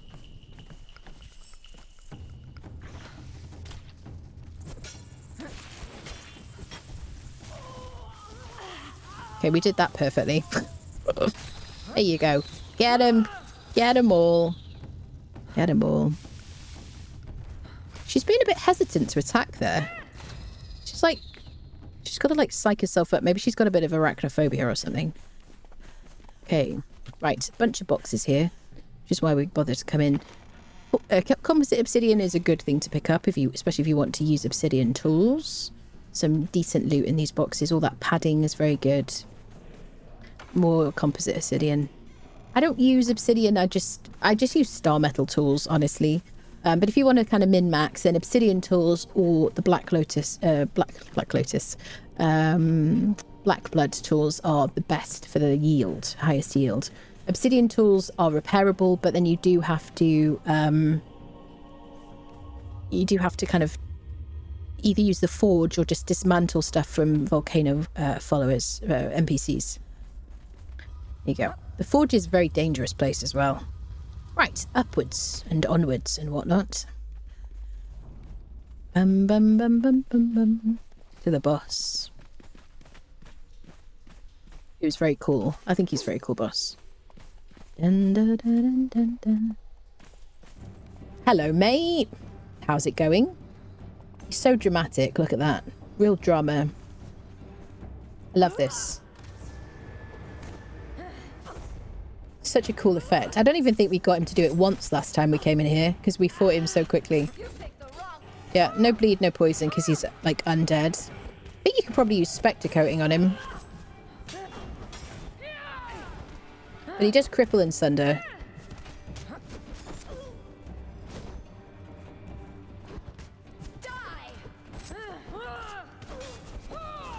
We can just tank his damage right now.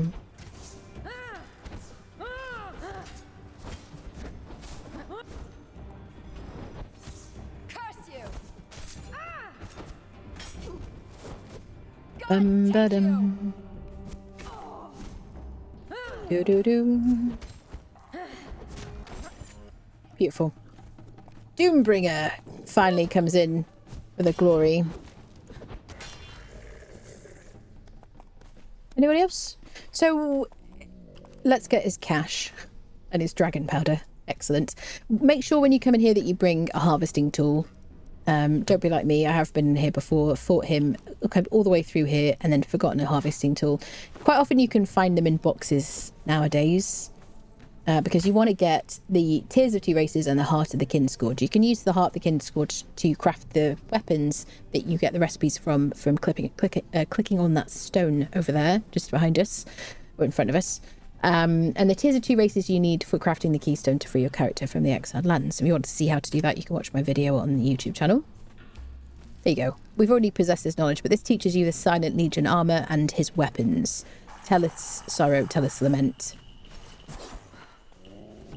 And now, one of the other really good reasons to come here, like I feel like this is a must-do dungeon. She is wearing the gauntlets, medium gauntlets from this place, and she's wearing the helmet, the Silent Legion helmet, and then the, what are they called? A medium Silent Legion medium gauntlets because they buff a lot of strength. They're really, really good. So I think this is really a must-do dungeon when you want to, and you feel like it, and you're kind of like super geared up, and you've, you know, do it in your own time though, people. You know, and if you don't want to do it, you also don't have to. When I say must do, it's like if you want really, really good gear, it's good to do. Plus, there are 4 legendary chests. There's one to the left of this statue here. This very attractive statue. One here. Oh, Bessie's bow is a good one if you like to use a strength build and you want to use a bow that does a decent amount of damage. There's that power drawer I was talking about earlier, which takes points from any points in strength. Do extra damage. Excellent. The axe I've mentioned before, Axe of the Lion, it's now predatory, so it's left click only for damage, but it does a lot of damage, a bit like the predatory blade that you get from the brute in the Unnamed City. So that's the first statue. We've got the boxes either side, and then there's another statue just over here. There's a chest either side of him. Please give me back to Corbin. We got the Reaver's axe. 63 damage, 15% armor pen. Okay, I'm going to manifest it now. Back to Corbin and go. Admit people. My streamer hacks are not working today. That is a joke if you're new here, by the way. So this is a mace that just has very little durability, the Brittle Bastard. Otherwise, it's just like a regular mace. Good damage, 65 damage, 21% armor pen. But if you put it on a thrall, it doesn't matter how much durability it has because they won't use it. They won't go through the durability. You don't have to click on every tablet. You can just click on one of them. You used to have to click on all of them. There we go. Have I forgotten anything in here? No, we harvested the dude. Now we're going to get out. And you can go back all the way if you want to through this dungeon. Otherwise, you can just fall down into this pond. And then you might want to loot these boxes because you can get rare fish from them, which you can cook, and they give you buffs. The grouper is the agility buffing food. We got catfish. We got an appetizing fish. What else do we get? Catfish. Loads of catfish. It is kind of RNG what you pick up, though. You can put them in the fridge if you want to when you get home, and then you can also cook them to get the buffs. There you go. Back in the day, I used to run around with like a full stack of all the buffs because you used to be able to buff everything at the same time. So we would see players with the list of buffs on the left-hand side, my agility buffs there. That would be like a long list. So I think that's probably why they got rid of the ability to like buff everything. I would have like encumbrance buffs, survival buffs back when that was a thing, everything. And here we are back at the beginning. Right, let's go out of here. Right, so we need to get to the Well of Skelos. I like to go through the hidden way. Shall we go this way? Let's go across the ice. Doom's like, I'm here, you know, if you need a mount.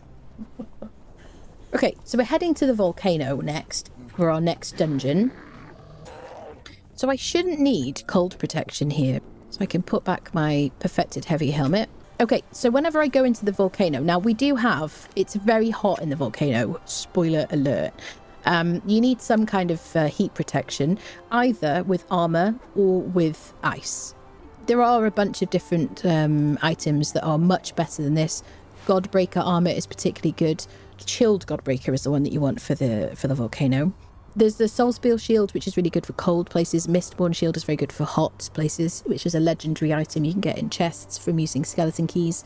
We've got the Dragon Scale helm, which is dropped by the Red Mother in the Unnamed City. And this one gives you a huge amount of heat protection and a huge amount of cold protection. So with this and regular, quote unquote, I mean, this is really good armor, but doesn't have any particular like heat or cold protection.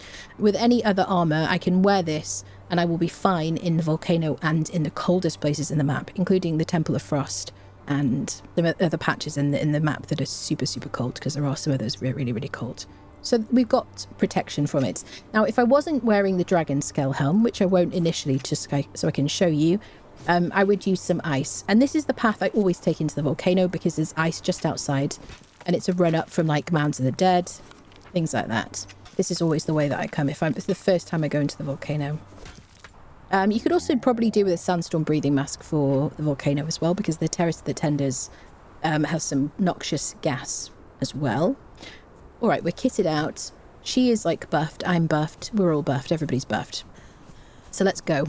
So I'm going to wear my non-particularly heat or cold protection armor, and I will use ice just to start with, and then we'll switch over to the Dragon Scale helm so you can see that I just don't need to even think about cold and heat.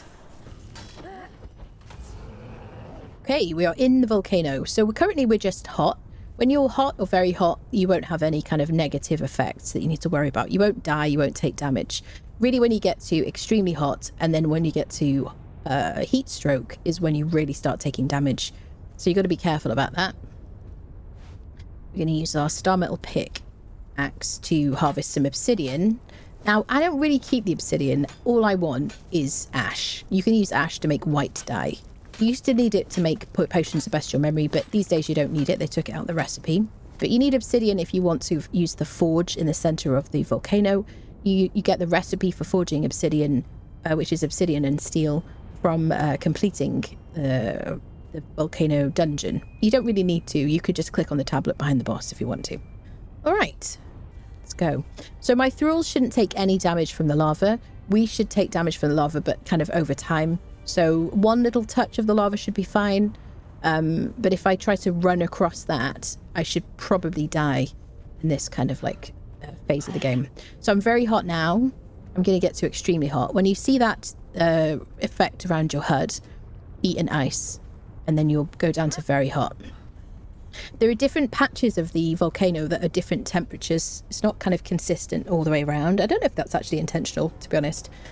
But you will find sometimes you don't really need to eat ice as much as other places. So you just want to keep an eye on it. So as long as I got that cooling down buff, then I will be safe. As soon as that runs out and I see the fire around my screen again, I need to eat ice again. So make sure you have like a full stack if you're going to do the whole dungeon.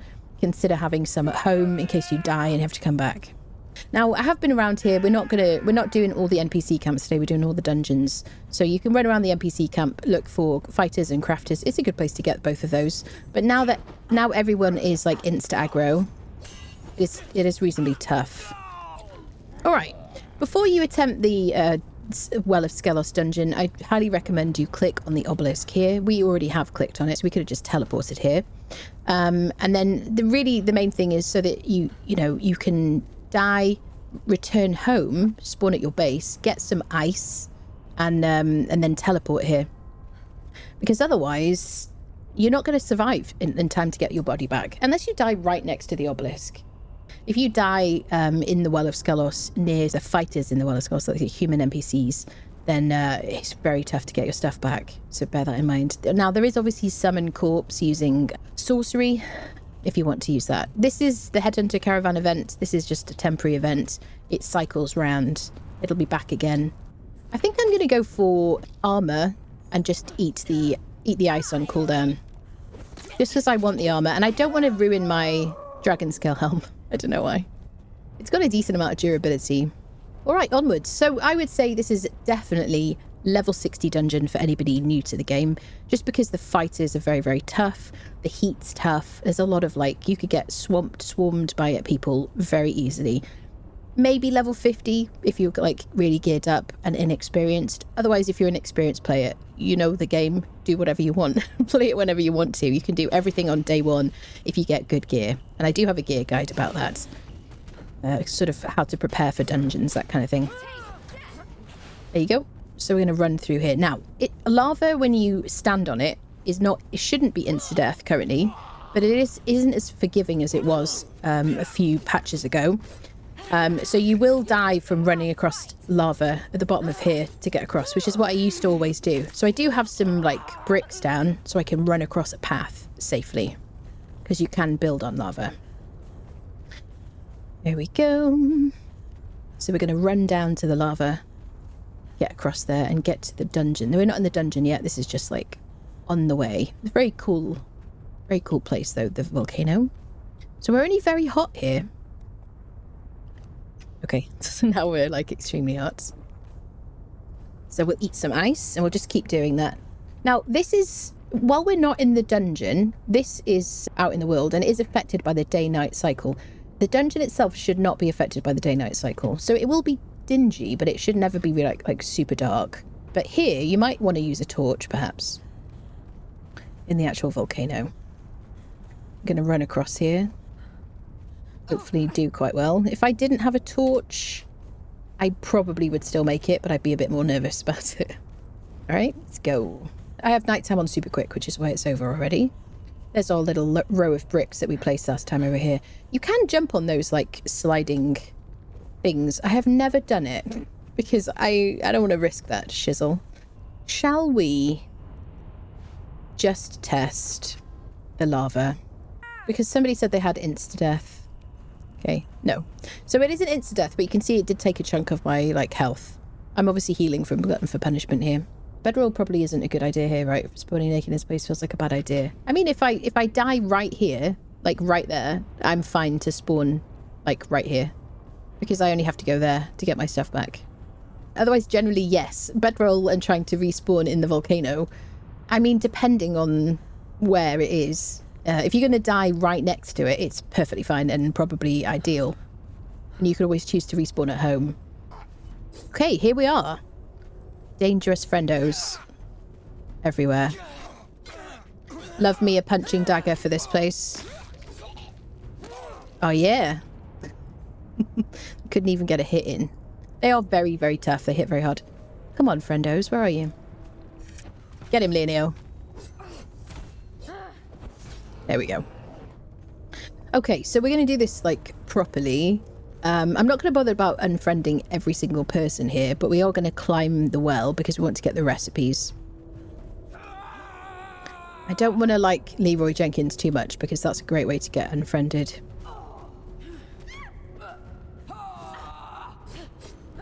Let's do a bit of staggering. Watch our stamina. Get off, Doomy. Does not like that. There we go. Got to be careful about rolling. And if I fall in there, I'm just going to access the dungeon, because that is the entry to the Volcano Dungeon. Please don't. I rolled. Hate the orb people.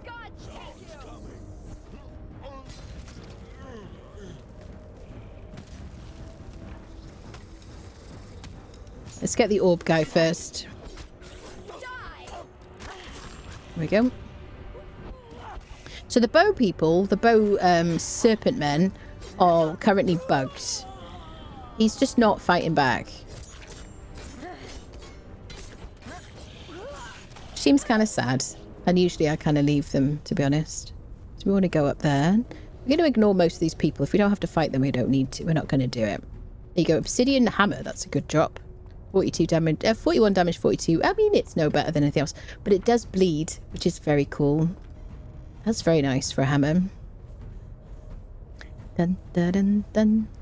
You can also break it down if you want to. So we need to climb here.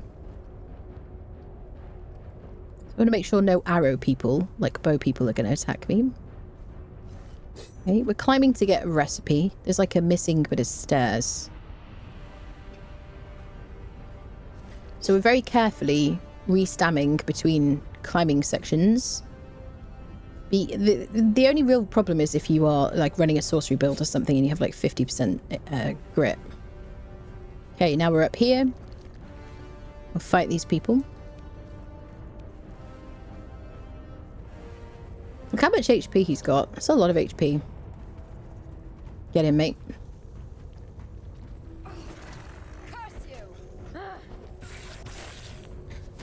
Why aren't they? Oh, right. Yeah, I know. I thought there was a follow command on the radio too. Yeah, it is. There is a follow command on the radio, but I was... they weren't following me. Yeah, but this is single player at Direwolf. But we do have servers, and you can join them if you join our Discord. The information is in the pinned comments, the pinned messages in the Conan channel. Here you go. Dun, da, da, da, dun, dun, dun. Okay. Onwards and upwards. Let's run to the stairs.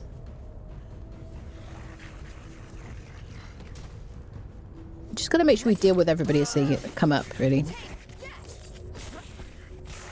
You picked the wrong fight.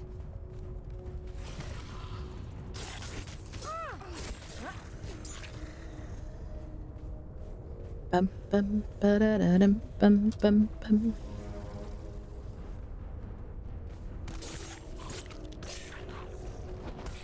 So much health.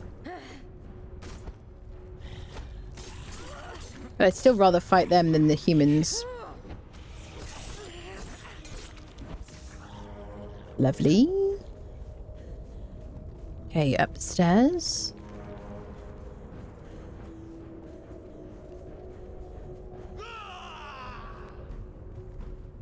Gotta get to the other side. These punching daggers, by the way, these are from outside the den. You can get... Oh, wait, are they?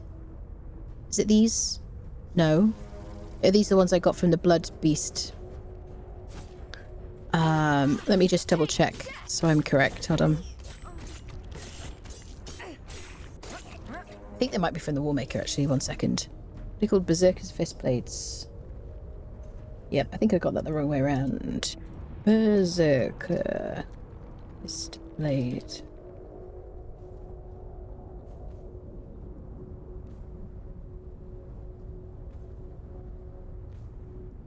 Blood Defier, yeah. Okay. So yeah, you get these from the Warmaker Dungeon from fighting the Blood Defiler boss. He's like a weird looking demon boss. You'll know him when you see him. He's next to like a pool of blood. Yeah, they're also a scepter weapon. That's where they originated from. Okay, so we climbed up here so that we can click on this. And this teaches us all the Serpentman weapons and shield. Here we go. Lovely. Now, we can just jump into the well.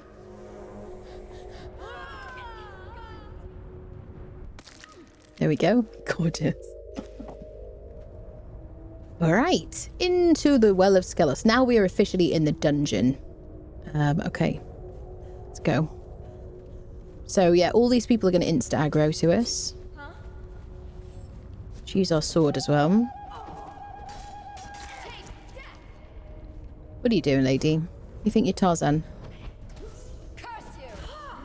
It wasn't supposed to be like this. Okay, let's go through. There's the forge at the end. So I wouldn't really approach that until you've learned, until you've clicked on the tablet behind the boss. Because you won't be able to use the forge. And it's very tough. There's like NPCs around it.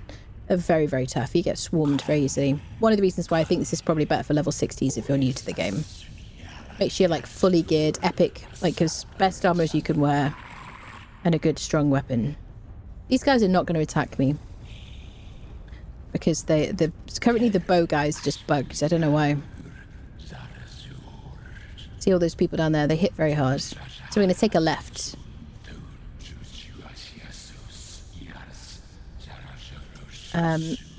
He's going to chat to us for a while. I should probably show you where we're actually heading. We're making our way to the boss, who is in there, in that area over there. If you use some sorcery spells... Listen, mate. If you use some sorcery, like slow falling, things like that, you can get to there. You can use like an ice bridge and things to kind of get down there. You can like drop down, climb, all that stuff. I'm not going to do that. You can climb in this like dungeon, basically, fortunately. Because if you lose your stuff, you might need to climb down or climb up. So we're not going to do that. We're going to do the full like dungeon. So we're going to take a left and run this way. But if you want to, you can use like slow falling. Have I used the right words? I've been playing a lot of Minecraft recently. No, dive. Yeah, you can dive off there if you want to end the game really quickly. If you're like, oh, I'm done with this game. Okay, so we got dagger guys. So these are going to fight back. So we'll take these fights.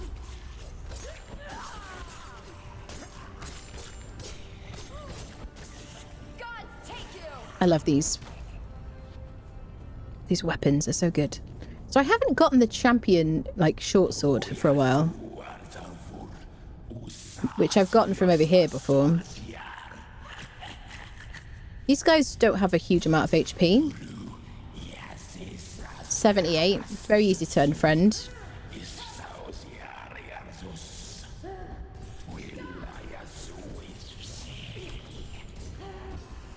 So you're very chatty.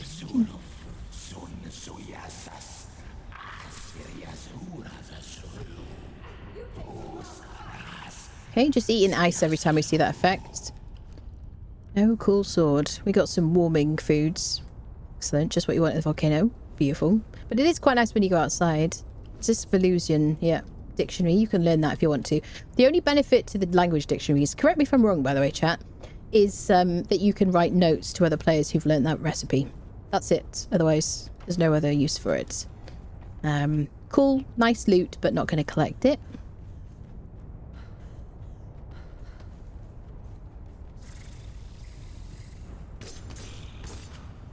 Going to do its attack. I think his attack sunders, yeah.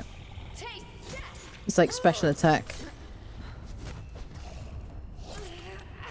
Bum bum bum bum bum. Gotta install this on my Xbox again, have you? Can't count the number of times I've rolled off a cliff during a fight. Yes, yes, you're gonna be super careful. Me too. I have to try not to the galleon. Like the galleon, I'm super careful. Yeah, I've definitely fallen off that too many times in a fight. And now I just don't even fight near the edge.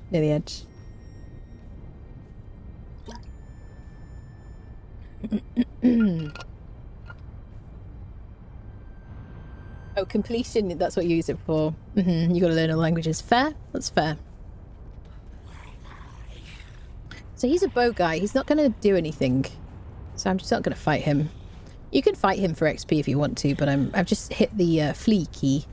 So my follower doesn't fight him.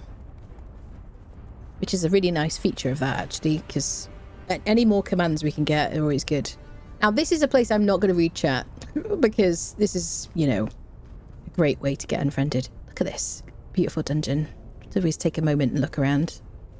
It's very pretty. Dun, dun, dun, dun. Hello, Kit. How you doing, friendo? It's also fun to kick NPCs from cliffs. I always forget that that's a thing. I never use that. Dagger thrusters very nearly got me before, yeah.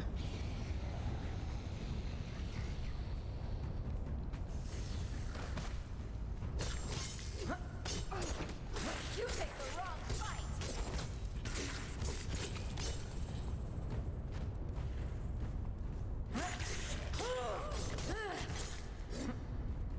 Bum, bum, ba-da-da-dum. Hello, hello. Doon, doon. So these days you can harvest brimstone from here. They never used to be brimstone. They just added it, which is good, really, because... Oh, these blooming floor snakes. Look at that stagger. Look at that. So good.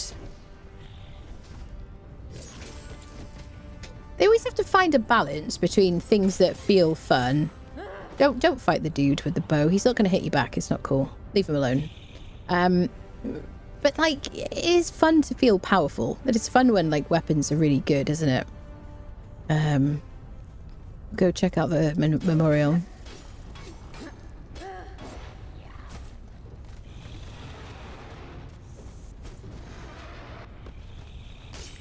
There's a lot of enemies here, gotta say.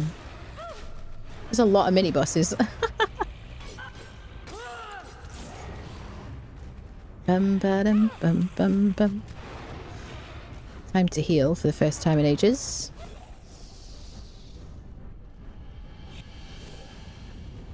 Stamina nerf is really having an effect here.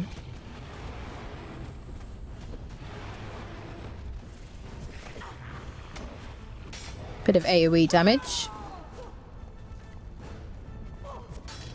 I always carry around a lot of weapons because I just have like... There's always like a different occasion for a different kind of weapon. I usually have like 4 or 5 with me, including a bow. Depending what I'm doing. If I'm just going to one place, then maybe just 2. But I always need like a couple of choices. It's situational, I think. I guess it also helps with the durability of your legendaries if you kind of mix it up a bit. Stop streaking in my chats. It's an outrage. He's a bow guy, we'll leave him. Dun dun dun dun dun. Just the Neebs to here we go. Here lies Thick, the human man warrior. With axe and skillet, he welcomed all to his symphony and feast. A steadfast father, a heartening force. He leaps chasms with unnatural confidence. He fell with more. There you go. It's a what do I say? A tribute to Thick 44, who sadly passed away. Yeah, I was working. Right, let's go, people. Convinced cobras have been coded to always get one bite before they die. Yeah, they're so annoying, aren't they?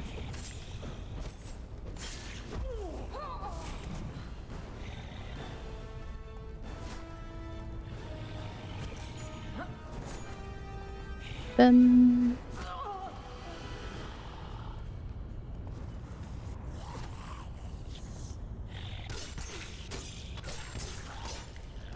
we go. Beautiful. So, I mean, we're doing fine, aren't we? But we are very well armored. We have a lot of damage. And we're using the right weapons for the type of, like, points that we've got. These are all agility weapons. And they take points from my agility attributes. Plus, I'm wearing, like, armor that not only has a lot of armor value, but buffs my agility and strength. So I do a lot of damage. So bear that in mind. Like, you could do this earlier than level 60 with, like, really, really good gear. But it is quite easy to get overwhelmed. And if you don't have enough stamina, then running away from things can be difficult. And that can really, like, screw you up. Now, they have obviously made it so you can do, like, a full combo with any heavy weapon. With a lot less stamina than I have now. Like, what, with 100 stamina, I think it is? But you got to be able to, like, dodge, run away, heal up, that kind of thing. So bear that in mind when you, like, decide what level to do this at. I do think, like, level 60 for new players is definitely a good idea. If you're like, experienced, like I said, you do you, boo-boo. You do it on day 1.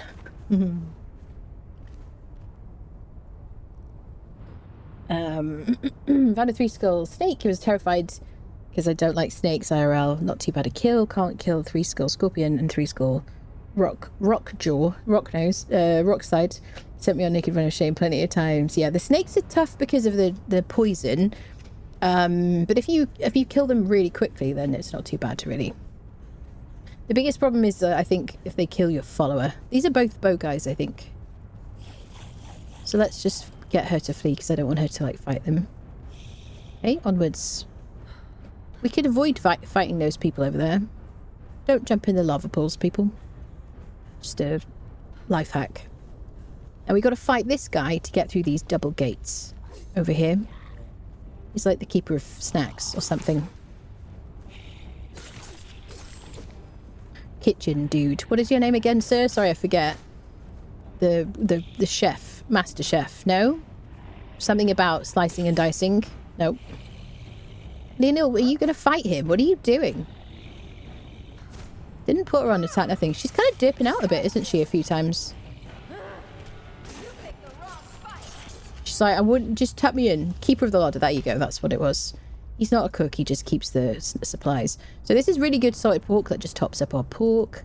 All of this is great. Let's take these snacks. Hearty Feast buffs follower damage. I don't want to eat that and change my buffs, but it is a good one to take. Fiery food.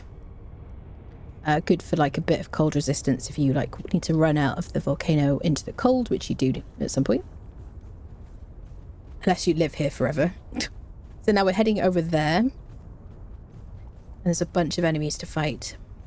But fortunately, the bow guys are not even doing anything today. They're on like strike or something. Look at this guy. You just got to deal with the dagger, friendos. I can keep him staggered as long as I've got stamina. There we go. It is quite nice to have a meat shield. Doombringer like, what? To like give yourself a moment to heal up.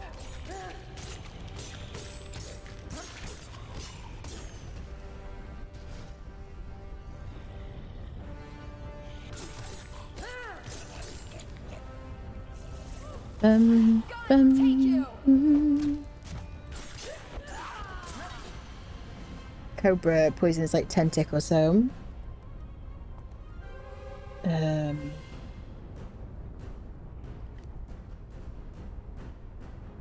When my husband and I would play, he was always the sword guy and I was the double jump junkie with the bow. Were you? He used bow and double jump. Did you use that to get on high ground? Yeah. Who's the other humanoid voice in the boss area? Oh yeah, the staff of the Triumvirate. Yep. We haven't brought him with us this time, so he won't be yelling at us. Yep. The problem is he just kind of like talks at the same time. I haven't tried that recently, but yep. So we don't have to fight these guys. Let's go. Ba-dum bum bum ba-dum bum.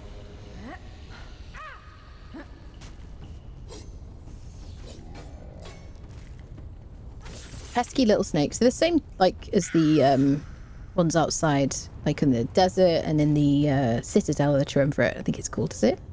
In the unnamed city, but they're a pain in the butt. Okay, now we have a little jump to do. I'm gonna jump across this lava. I remember when I first did the volcano, I was always kind of like gobsmacked that you was, look at that damage. Kind of gobsmacked that you had to make it across this lava. Now this was a thing even when it was insta-death. I mean, I was very casual about jumping across that, but I took a lot of damage and I've got a lot of HP here. Dun, dun, dun, dun. A couple of chests with good loot. Get my friendos over here. I don't know why the bow guys are bugged.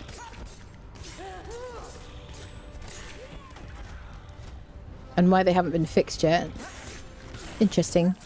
I guess they're busy with... They've been fixing a lot of things. Look at that. Stagger. Grit for the win. Sorry about that, mate. Let me just put you out your misery.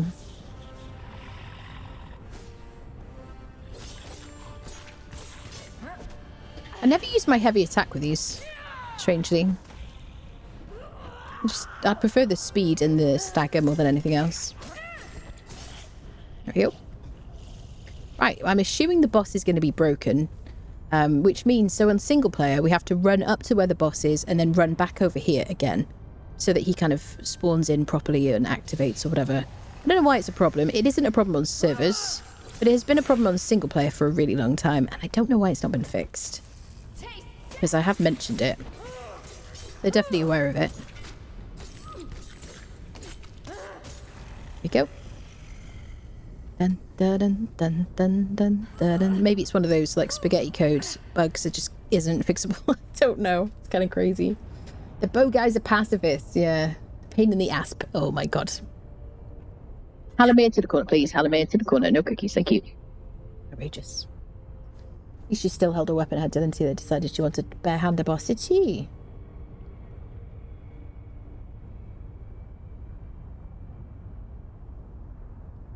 Bum, ba-dum, bum. You bring it, you lose it. The staff of the Triumvirate, what is it supposed to leave your inventory? Does it?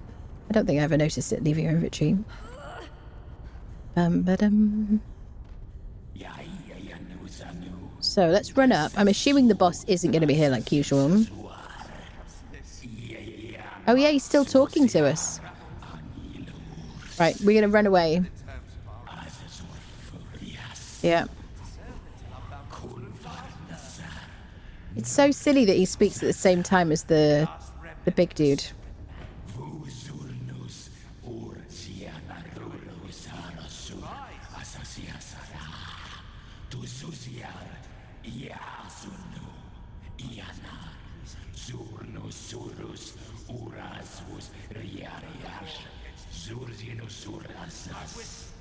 It's just so overstimulating. It's just too much, having two people talking over each other. One speaking another language nobody here understands.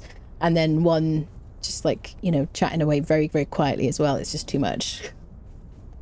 You had one job. Yeah, the boss never spawns in on single player. It's ridiculous. It's been like that for so long. I don't know why. There you go. You see him. Now he's there. So the enemies will, the little enemies will still spawn in when he does the thing. But he won't be there, so he won't be able to actually win the fight.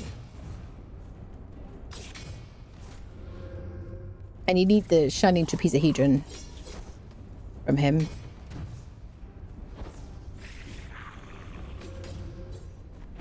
These guys are like just blow and they fall over, very, very kind of like weak. But they, you know, there's a reasonable number of them. It's kind of a weird fight, really. You would think this being the final kind of biome, really, what should be the final biome, the final kind of like dungeon fight, you would expect it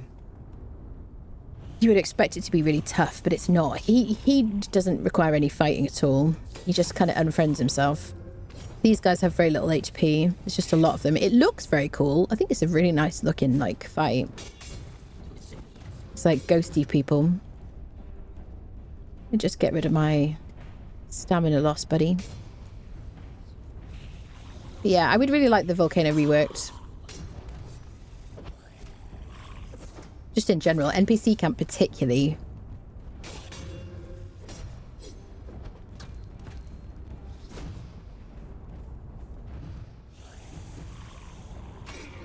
Just gonna mow these people down. Poor Doomy. Get off him.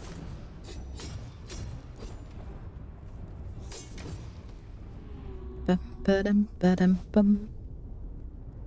All right. Are you ready? Nope.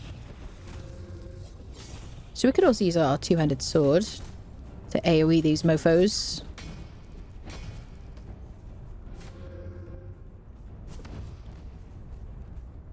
That should be it, right? Nope. I see a couple of guys over there. Here we go.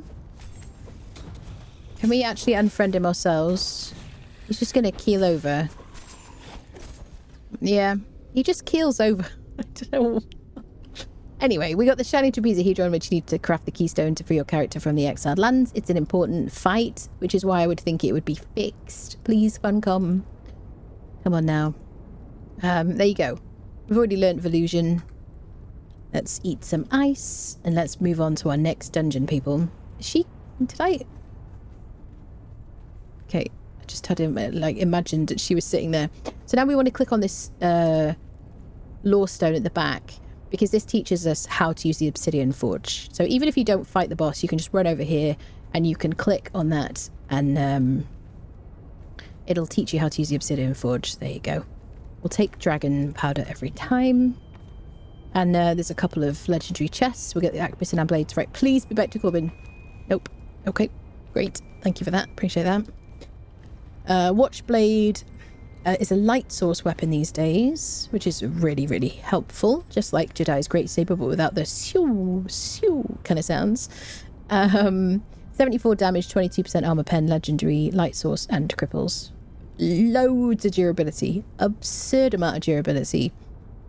Yeah, so I would put a master weapon fitting on that. That's a great one. You like two-handed sword and you're sick of things running out of durability. Alright, onwards, friendos. I will show you the forge on our way out.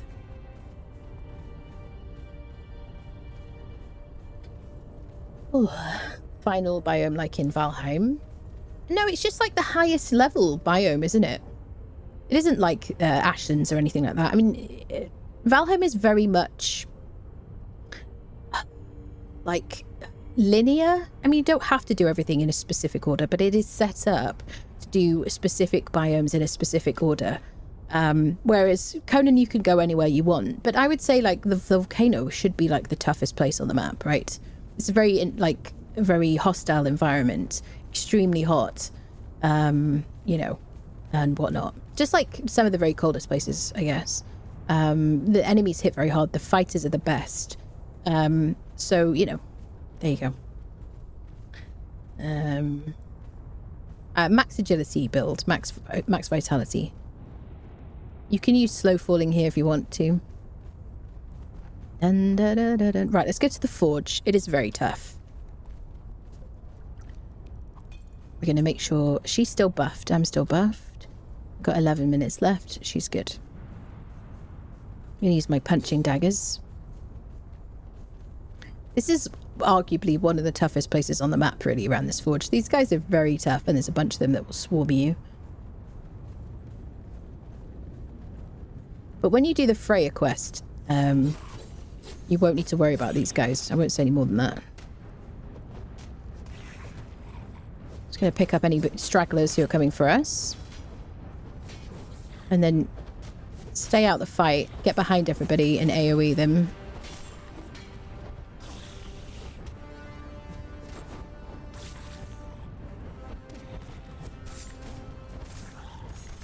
Enil has taken a beating, but she's okay. Give us some really good heals.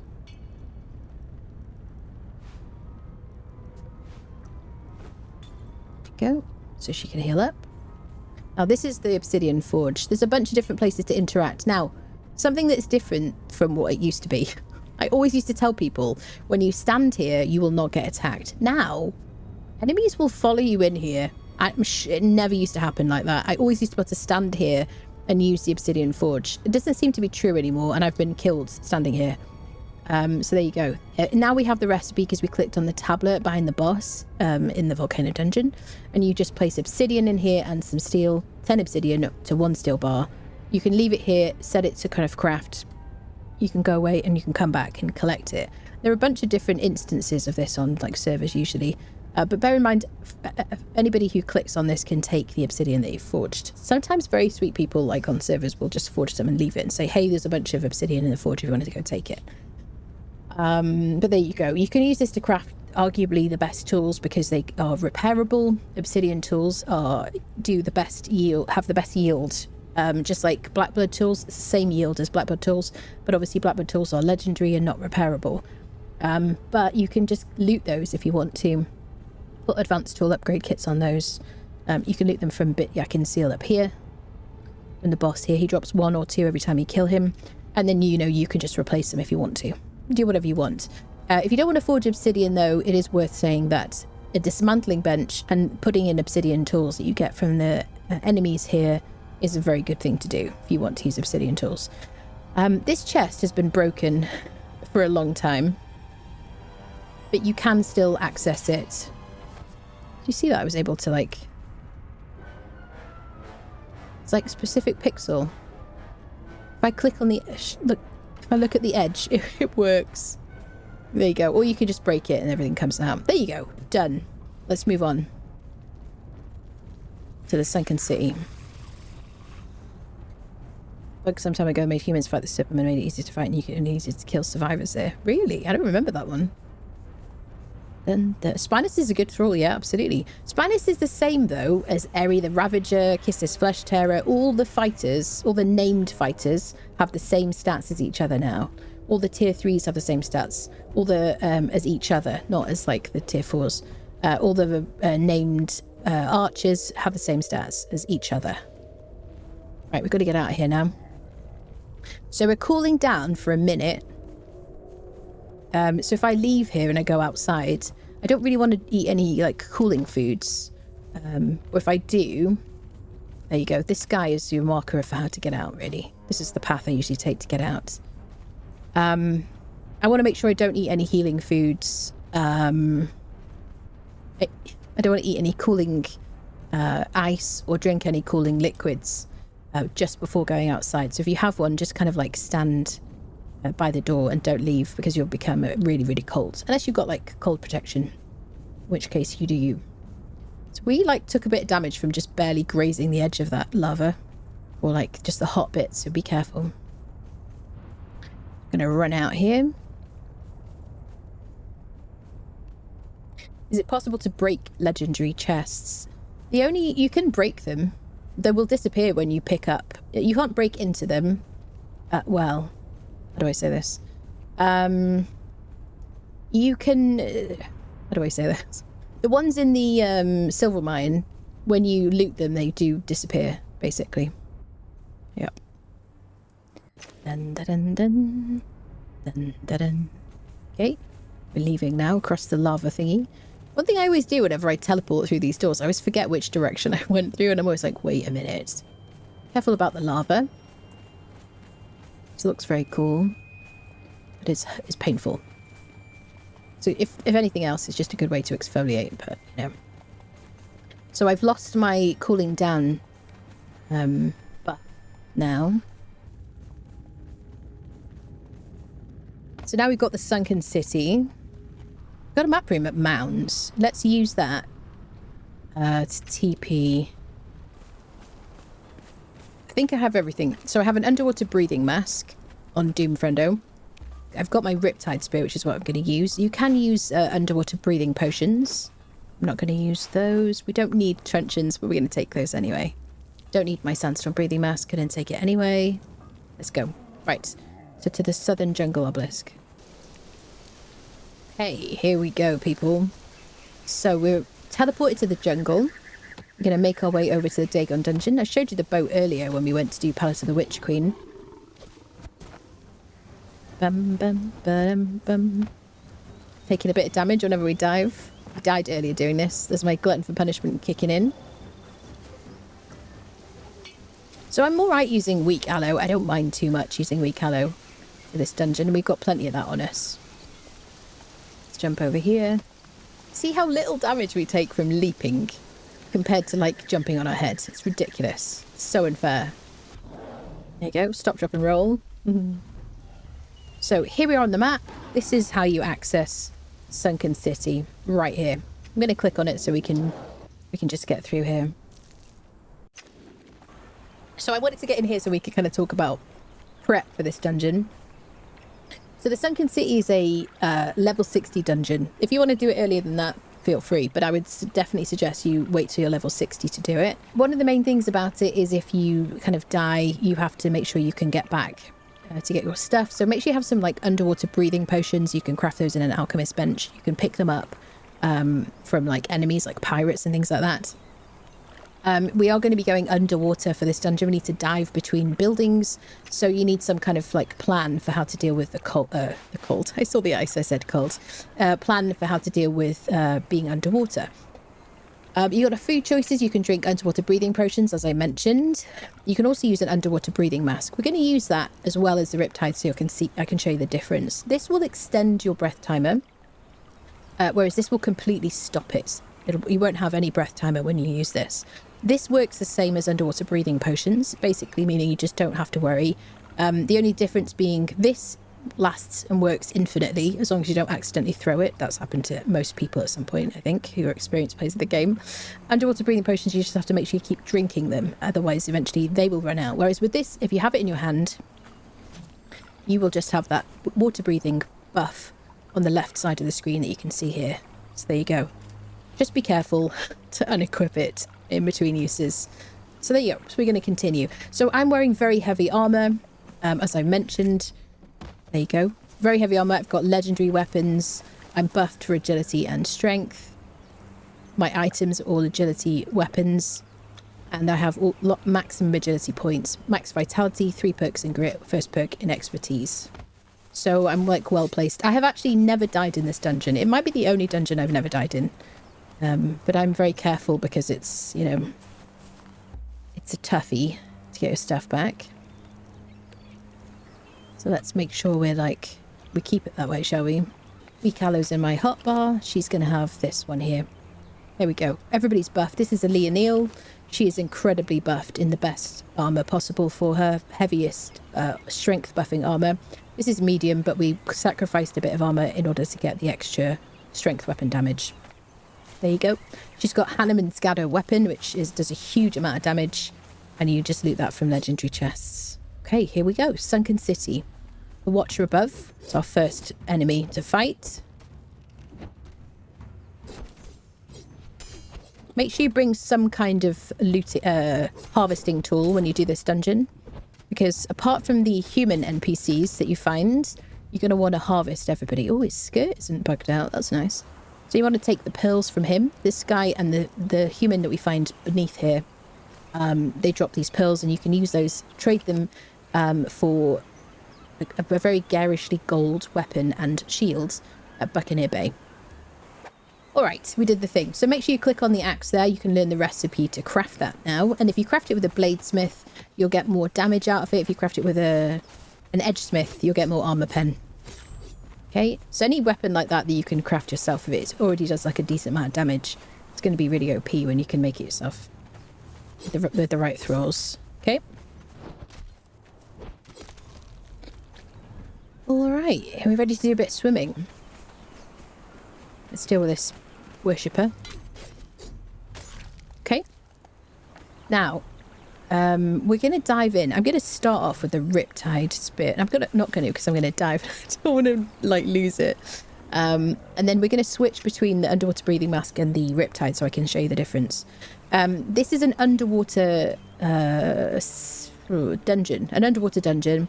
And we're going to swim between different buildings. You can see from the tops here, but it's all underwater. You will be able to breathe once you get to the buildings and stuff like that. Okay. Let's dive in. The fish that you see are not going to hurt you. Let's equip the Riptide. So you can see my breath timer is completely paused when I equip the Riptide. If I unequip it again, it's going down again quite quickly. I can re-equip it. I can equip the underwater breathing mask. And it should go down. After it registers it, it should go down, yeah, but slowly. I unequip the underwater breathing mask. It goes down much quicker. There you go. So the Riptide and the underwater breathing potions are identical in their effect, but the Riptide Spear just keeps that effect infinitely as long as you're holding it. So if you want to hide underwater somewhere, just chill out or something like that with the Riptide, you want to go AFK underwater, probably the Riptide is the best thing to do. Although this is a buggy game. Don't assume anything's going to work infinitely. This is a really good one to use if, or the potions, if you want to go around looting chests, because there's a bunch of chests around this dungeon with quite good loot these days. Grey Lotus Potion is a strength buffing potion. A bunch of different random things. We'll take the heals. But yeah, there's a bunch of different boxes. I'm not going to show you where they all are because they're all dotted around, around the lower areas. Bring some potions. You can craft those if you want to, and do some exploring. Okay, So this is the beginning of the dungeon. This is the first building entrance we're going to go to. And then we're going to zigzag down to the final building down here. And that's where the final boss fight's going to be. But we're going to go into each of these buildings and fight all the bosses, the mini bosses. Also loot this glowing goop as well. There we go.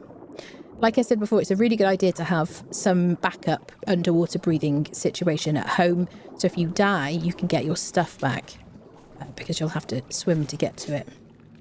Okay, so here's the last bunch of like human NPCs. Dude, seriously. Okay, so we'll take his pearls.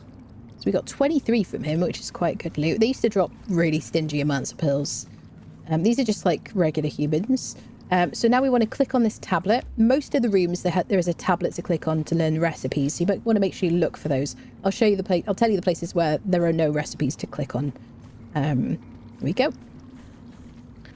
Okay. Is that going to hurt? Nope. So I'm going to equip my Riptide. And then we're going to go down this hill. We want to just basically be heading downhill. That's where we started, just out here. You'll notice if you don't bring any underwater kind of breathing apparatus that your breath goes down really quickly. So I really recommend bringing something. So we're going to go here and then we're going to go there. Yeah, just like, yeah. Getting stun locked too much, are you? We could have broken if a furnace worked underwater, yeah. You more of a vault type thing for your high value loot. Yeah, you can probably do a vault. I've never tried it, honestly, or haven't for years.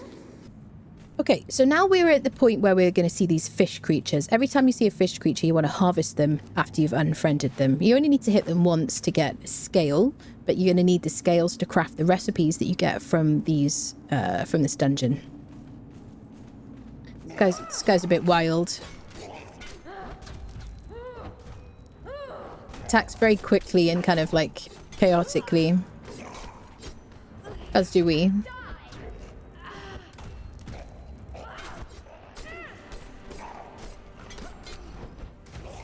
There we go. Thank you, Leniel. So there you go. We're going to hit him one time, get a scale of Dagon. And then we're going to click on his tablet here to learn the ancient Lemurian trident, which I honestly I don't think I've ever used. Oh, Doombringer. Okay, equip our Riptide for underwater breathing.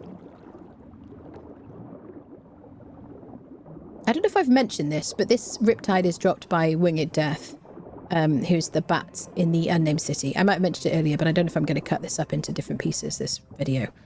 So there you go. He now drops a legendary piece of armor or weapon every single time you unfriend him. So you've got a much better chance. I got 2 just by playing through on this patch. Okay, we're going to go in here and then we're going to go over there. Onwards. PC box is cleaned. Nice.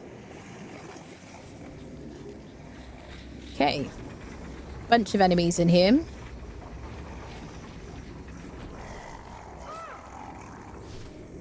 Aha, you hit each other. Idiots. So you want to harvest every single one of these guys, and then this guy who's a boss. Now this is obviously like acid. Poison. Okay, poison. So I don't think... I feel like last time we used a sandstorm breathing mask, it didn't work, but it might do. I didn't even put my helmet back on. Right, so we want to kind of fight him out here. He'll also do this like flop down attack where he breathes poison on you. Your thrall won't be affected by this AoE stuff over here. But I think she will from his like direct attacks. Kind of want to stay out of it. Yeah, there you go.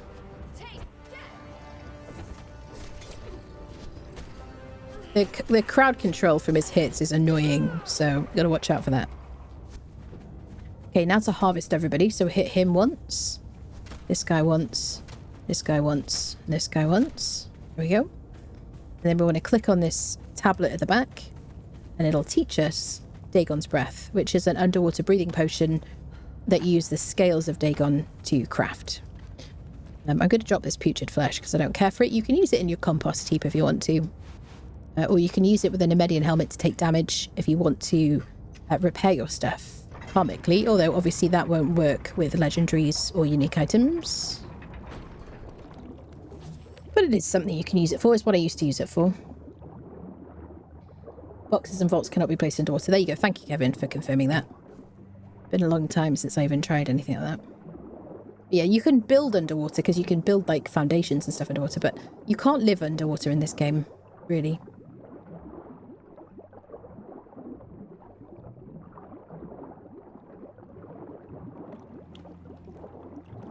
All right. Next one. Now this guy, I always have, occasionally I have, not always, I occasionally have issues where my follower will not come into this room to fight him. So if any of them you need to kind of like fight yourself, you've got to be prepared for the fact that they might not... See, she's not in here yet. And quite often after you've finished the kill, then that's when they teleport in. Which is kind of interesting. See, Doobie is like standing there. I click attack.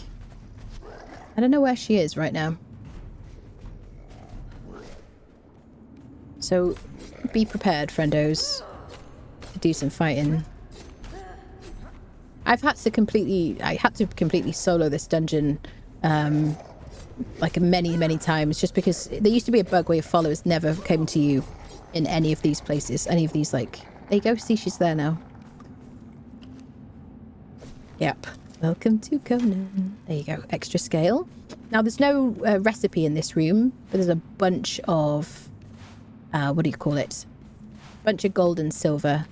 Some of these, the loot key doesn't work, and that's been the thing for a long time. But most of them it does. There you go. Onwards. Okay. Get out the riptide.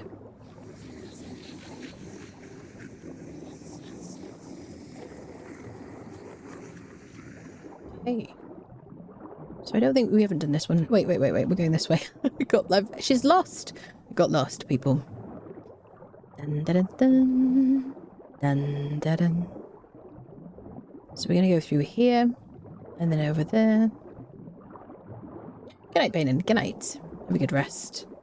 Then this is like poison. So be careful.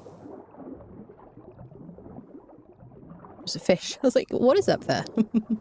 Yeah, they're just for show, those creatures. Okay. Now, this is a tough room because you're going to get attacked by little, like, what do you call them? Parasites, I guess. You can pick these up, and then you can put them in your animal taming pen, and you'll have a locust pet, which is disgusting. But good, enjoy yourself. Otherwise, you can kill them and then harvest them for ichor. Now, they will continuously respawn forever and ever and ever. Amen. So this is a great room to just loot infinite amounts of ichor. And he'll like respawn in like 15 minutes or something after you've killed him. So if you bring like a horse or something like that, or if you respect for Beast of Burden, you just come down and you want to fight him. As long as you can complete the whole... Make sure you can complete the whole dungeon with your build and your gear. But yeah, you can get loads of ichor from this place. Ichor is very, very important because you can use it for crafting like oil with bark. Bark and ichor. And use it for alchemical base, which you need for making lots of armor. You can use our regular daggers here. They are flesh creatures, so they're susceptible to bleed and poison. Hello, mate. He does this obnoxious, like, stack of bleed on you, so do be careful about him. Right, we need to harvest him. There you go. And we need to click on his tablet here, which teaches us Deep Sea Fisher. This is arguably the most important, to me anyway, of all the recipes, because it teaches you the improved fish traps. So those recipes the rare fish that we picked up earlier from the Black Keep, at the bottom of the water at the Black Keep, you can, how do I say, farm those yourself by making the improved fish traps. Okay. Let's go. Dun, dun, dun, dun. Spiders from the Orbs of Zath are really good for Ica, and you can do it in your own base. Sure, absolutely. Spiders generally are good for Ica. Absolutely. Let's head over here. And I find them disgusting, those like little slug things, so I don't really bother too much. Plus, I always find I get enough Ica anyway. But if you have like a big base and you want loads of, like, you do loads of purges and stuff, you lose thralls, you want to be replacing their armor and things, then you do need a bunch of alchemical base. But you can still loot alchemical base from tier 3 bearers anyway. It's a really good use of it. Okay. This guy is a dagger guy and he's mean.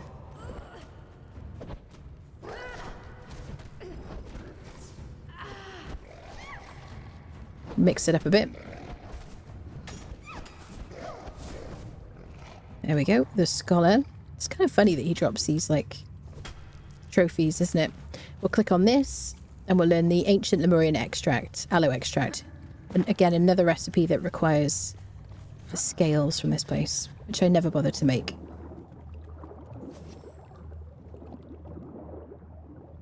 Good night, Chuckle. Hatchet for Ica. Yeah, pick for chitin. Hatchet for Ica. Sickle for gossamer from spiders. They seem to despawn fast for you. The, what do you mean? Do you mean the bugs in that room? Okay, so now we're going to the final room. Am I at the final room? Yes. The final building or whatever. Yes, the bugs. Interesting. Oh, you mean after you've killed them? Okay, so this is like the final place. If you want to go to the boss, turn left. If you want to fight all the mini-bosses, we go right first, and then we're going to be going that way. I'm not going to free the prisoners this time, so I want to get this done. We're doing all dungeons in one day here.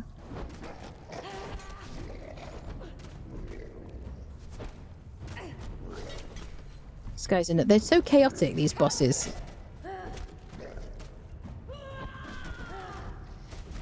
There we go. Slave Keeper. That makes sense, I guess, doesn't it? There we go. So we're going to harvest him for 1 scale. Now, if you want to free the prisoners, you can open this. You can click this lever. These doors will raise up. You can harvest. You can loot the boxes in there. I guess we'll do it for completion's sake. They used to be that they would fight with you. Now they will fight you. They're not interested in helping you. So you free them for nothing, apart from the loot in the chests, I guess. You can see the loot is very good, though. Like, look at that. Dragon powder perfected heavy padding is very useful for crafting heavy armor. You will not get locked in these rooms. The doors will not close on you. I've tried it. Some good loot here. It'll make the noise and it'll only go to a certain point and then it'll stop. See? This one has some nice taxidermy on the wall. So we can pull the lever again once it goes down. So if you haven't had enough time to go in all the rooms, you can just pull the lever. I'm not going to go in all of them, as I've shown you now. There you go. We'll fight these because they're going to be trouble for us.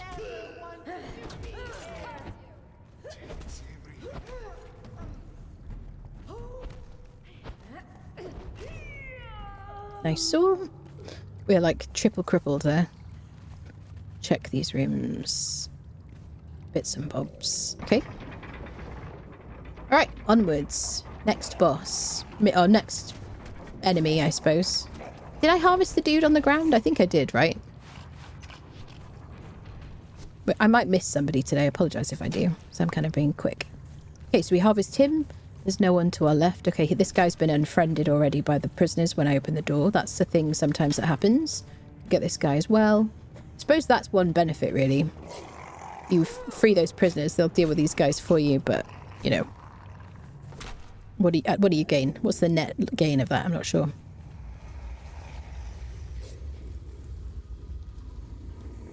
Okay, we got some fish people and some more of those little bugs on the floor. Okay. Just going to harvest these two. There's no recipe in here. Just running straight through. Alchemy milk base is so easy to craft. It's like candy yellow going so from drops down. It ain't funny. I mean, yeah, is that a complaint? You can pick up this if you haven't got it already. Okay. We're going to drop down. If you drop down all the way, you're going to take a lot of damage. So I'm going to drop down and I'm going to catch on just by, like, you know, hitting it on the ground part way down so I don't, like, you know, take as much fall damage. Okay, I'm going to heal up. Now, if you want to do... Giant fish scared me for a second, even though I've seen it hundreds of times. So this is why I like to bring a bow to this dungeon. I'm going to shoot these mini bosses, or these things. This bug, by the way, this visual bug with the water has been around for a long time. I'm going to shoot these guys and kite them over here individually. Otherwise, you're going to fight everybody at the same time. I don't want to do that. I'm just going to make sure that I click on the ground after I shoot these people so that she stays with me. Sometimes I can, like, one-shot them, I suppose. Okay. These guys we can deal with as they run over. Oh no, come to me. I don't want her getting involved because then she's going to fight everybody together.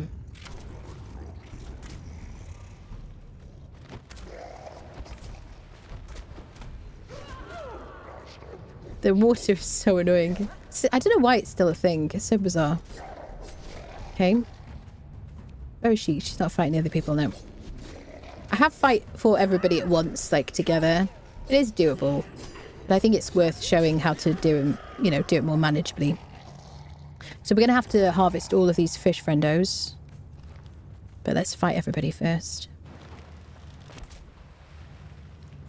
Fortunately, it doesn't aggro everybody when you do it, which is a nice decision to make it a bit more manageable. You want to be really careful with these guys. And you probably could run over here without aggroing him. But this is probably one of the tougher, like, if you're going to kite them over, this is probably one of the tougher places to do it because it's harder to avoid being hit. If you're really, really geared up and in good armor, then it's fine. There we go. We will fight you in a second, harvest you in a second, mate.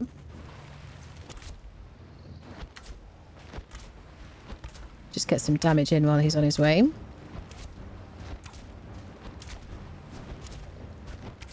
If you're doing a strength build, remember there are some, like, bows that take your strength damage. Look at this water thing, is so silly. This should not be happening. But yeah, you can use things like Bessie's bow with power draw.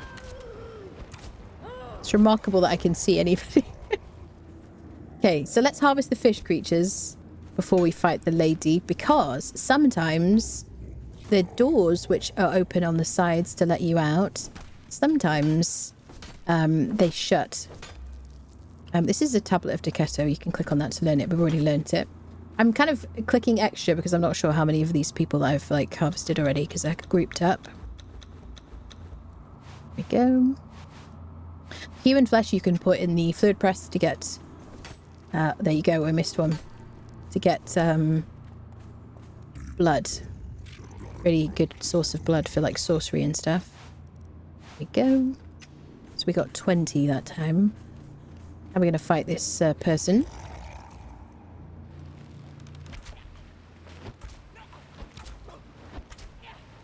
It's basically the Witch Queen, but tougher.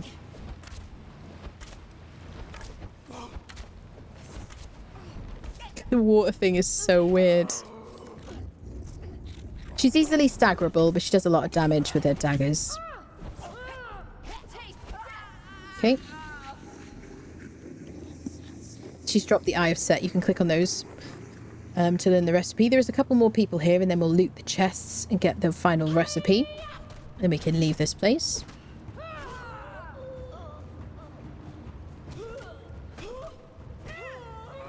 Okay. So we can click on this to learn the daggers of Dagon. And then we've got 6 chests back here. There we go. We've got the Love Tap, which we got already, which is a concussive weapon. I mean, we've got momentum, finally. which is a mace that's really, really, really good on thralls. I will be putting that on my thrall. We've got El's Drinker. Please can I have back to Corbin. Glimmer Moon, I love that. Glow in the dark. One-handed axe and Akbit and blades. Still no back to Corbin. Okay, so we're going to go out and we're going to leave the jungle way. This will take us back out where we went into the dungeon. This will take us out by the sentinels on Noob River. If you want to kind of return to the desert, it's one way to do it. And I'm going to come back out at the jungle entrance because we've got a map room here. Ooh, got to practice the golf swing. Thanks for the long stream tonight. Thanks, Scott. Thanks for hanging out. Bum, bum. Right, to the map room. There's the boat we went into. We entered the thingy, right. Silver mine. Come on, people. So we're going to the silver mine. I think we're going to go to Shattered Springs. All right, so the silver mine is a great place to get silver. Big shock. You can smelt down the silver. You can put it in your furnace, smelt it down, and you can put the silver bars into your casting bench with a coin mold, and you can make silver coins. This is silver. Excuse me. There you go. Game's like, stone. Nope. Equally, these rock noses should also drop silver as well when you harvest them. There's a bunch of bits and bobs of silver around this area. You can harvest them entirely. And then there's some kind of around here as well. As you approach the door, you're going to teleport in. And so you can get this as well. You can just about get this one. There you go. But when you get really close to the door, it's just going to put you inside the dungeon. So you can really fill up on silver here, and you can use it to make alchemical base. You can use it to buy things at the market in Sephiroth. Hello, mate. They've changed this in recent like patches. There's now some more people in here, some relic hunters, which I really like that they've done. I think it makes it a lot more interesting. There we go. All these like rooms and stuff. Hello, mate. You can thrall these people just like in the wine cellar. There's some people in the wine cellar you can also thrall. You just have to put them on the rope and persuade them to join you in your pop-up gym, and then put a wheel outside or something. I'm currently stuck, so if you could die, sir. There you go. Equally, you can loot the armor from this person, just like the people in the NMCC. Yeah. Go. Good loot here. You can just like lore, you can click on. I think it's just lore, isn't it? Yep. Boom. Chest situation. Oh, let's take a bit of cash. So we could also use our one-handed weapon and our glowing... Wait, where do I put that? We're not going to use the Riptide right now, so we can put it there. Bum, bum. There we go.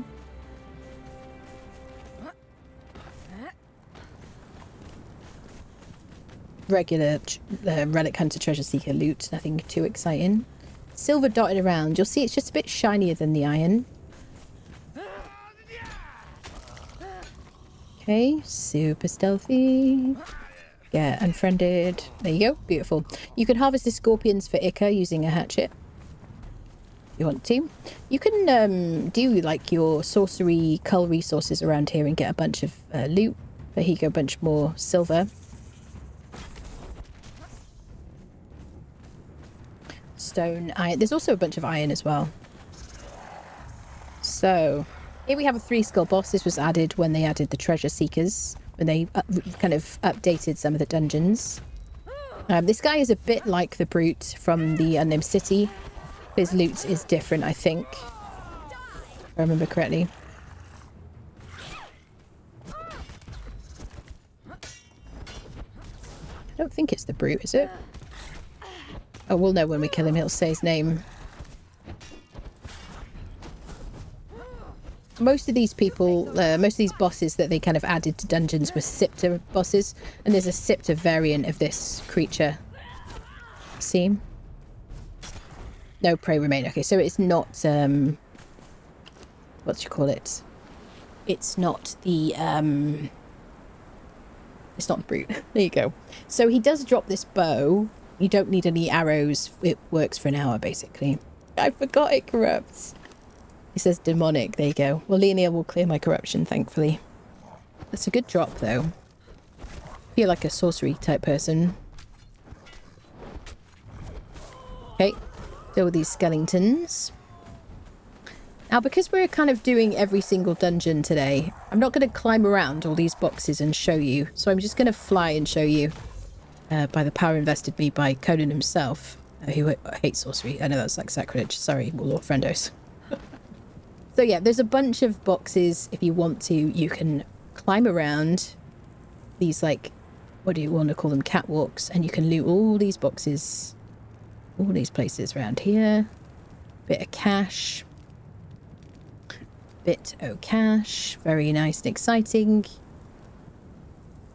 Some very good tools. Acronian pick. Acronian pick is higher than a hardened steel pick in the feats, but it doesn't harvest star metal, so you need an actual hardened steel pick or higher. I don't know how that works. There you go. Look at all this good stuff. There you go. So yeah, more silver and whatnot. These are not harvestable, these crystals. These are just for show. Okay. Onwards. So now onto some bosses. Just like world bosses. Nothing super exciting in here or super different in here. It's a decent place to come to, and you do get some recipes you can't get anywhere else. Hello, mate. So we'll deal with the bebes. I mean, it's not really a bebe. Hey! The more diminutive members of the team. So here we go. So world boss Scorpion. We fought one of these earlier in the overworld. Or not in a dungeon. Listen! Get the two-handed weapon out. Oi!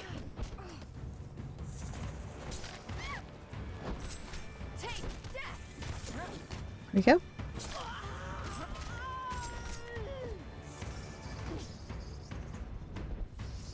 She's fine. She can handle it. Watch out for the tail whip. So this is like the dude. There's a female scorpion as well to deal with in a minute.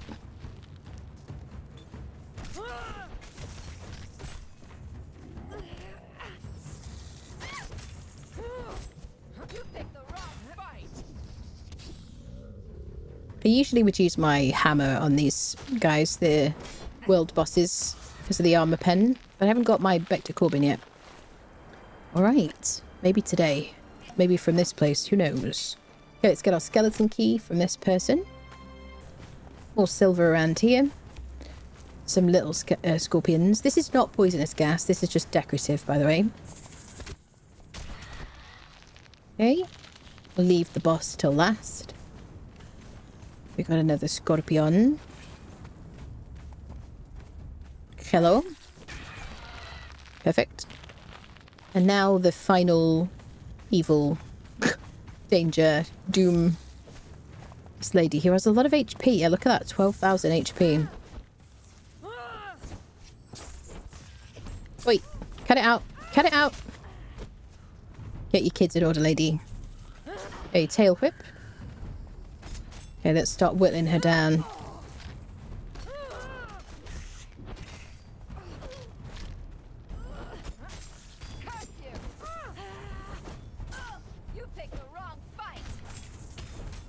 I would say this dungeon, you can do this place level 40 for like new people, depending on your gear. It all really depends on your gear. If you've crafted everything, you know, probably level 40, maybe less than that. But if you've kind of looted legendaries, you can do this very, very early on. Just avoid the scorpion attacks. One of the main things is really like how much stamina you have. So you can kind of like heal up, get your stams back up between attacking. And then the other thing is really not involving your fighters until they're like high level with good gear, because they get poisoned stacks. But it is a lot easier when you've got someone to take aggro, obviously.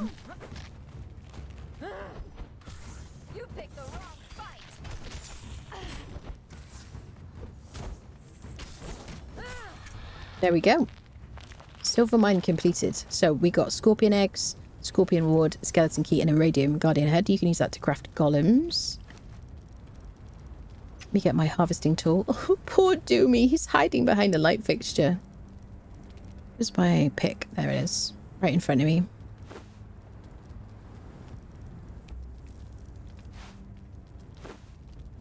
Okay, let's harvest her. Fragment of power, scorpion, queen, venom glands. So we did get one egg. I think sometimes when you harvest her, she'll drop a bunch of the egg sacs. So that's it. We need to make sure we click on this tablet, which will teach us the poison, the venom that we can apply to our weapons.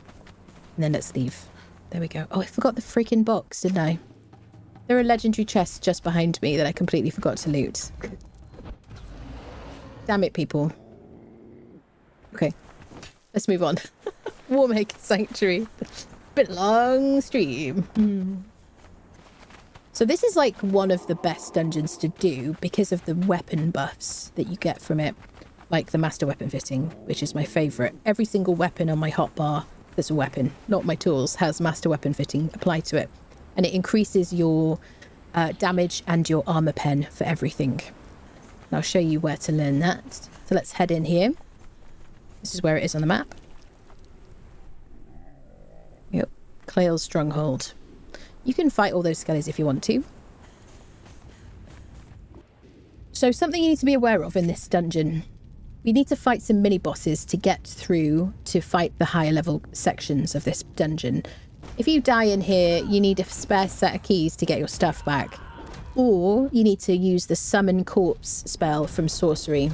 Or if you're on a server, you could get people to come and rescue you. That's something to think about. I'll talk to you more about that as we get to those stages.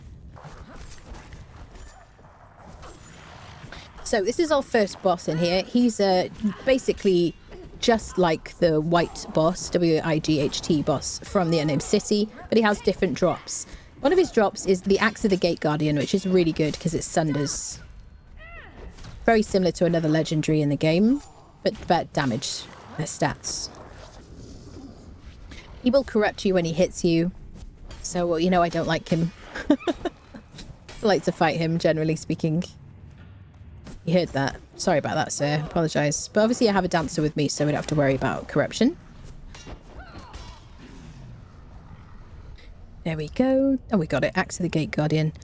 There you go. Sunder, which is really good for an axe. It does 71 damage, no armor pen, but you could put a master weapon fitting on that. Alright, onwards. So I'll show you about the mini-bosses now. This door just opens. You used to have to like open a box to get the key, but they kind of streamlined that, so now you just click on it to open it. That guy will follow you like into these like rooms. I haven't tried for a while to like just run past him, but generally speaking he will follow you into the rooms. He never used to do that. I kind of wish he didn't. So this here is like a puzzle mechanism situation. We need to get through this door with the cobwebs around it. It isn't lit up. You see this one is lit, this one's lit, this one's lit, this one's like darker. And we need to get some keys, we need to get a key from this like mechanism here by placing statuettes in these three little holes, like recesses or whatever. It's the three clustered together. If you kind of like wonder when you come in here, it's kind of obvious when you get to it. So we need to fight a mini boss in each of these three rooms to get a key from doing this and then to go through there. There's some like additional kind of friendos to fight as well, but it's basically kill the mini boss, get the statuette, place it in there, get a key, and continue. Okay, here we go. This is a world boss who has a loot table. He's a scepter boss. He was added to this dungeon, just like has been quite common in many of these places. They've added some extra bosses, extra spiciness to make it more interesting. Can I get my stamina back, dude? Yep, these like I mentioned earlier, the armored skeletons will corrupt you. Can I just use my punching friendos? Like the lack of stagger is annoying. There we go. There we go. Sage, thank you so much for the prime. Welcome, welcome. so much. If anyone here wants to join our Discord, ! socials will take you to the Discord, basically. And then you can join our servers if you want to. Okay, you don't have to be sub, I just like to mention it sometimes. She is locked in place there. I'll let you out, friend. Cripple is very handy. You're being chased by mobs.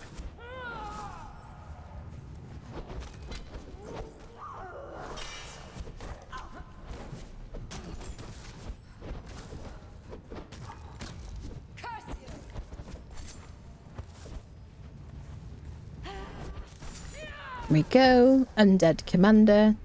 So this, I think, is... this guy's the same as the guys in the Unnamed City, like the skeletons. I think he shares the loot table. Pretty sure. Heated argument. So this one will heat up an enemy in PvP. It's kind of this heated perk. It's kind of useless in PvE. But in PvP, it will heat up an enemy. Just like the Frost Giant weapons will cool you down with each hit. There you go. But with heat instead. So these mini bosses have some nice loot. They drop different weapons. Can I just get my stamina back, bud? I really miss my back to Corbin. Will we get it in this dungeon? Will we get it at all today? Do all the dungeons in one day. If I don't get back to Corbin, I'm rage quitting the game. Not really, but you know. I may theatrically throw my proverbial controller. / mouse.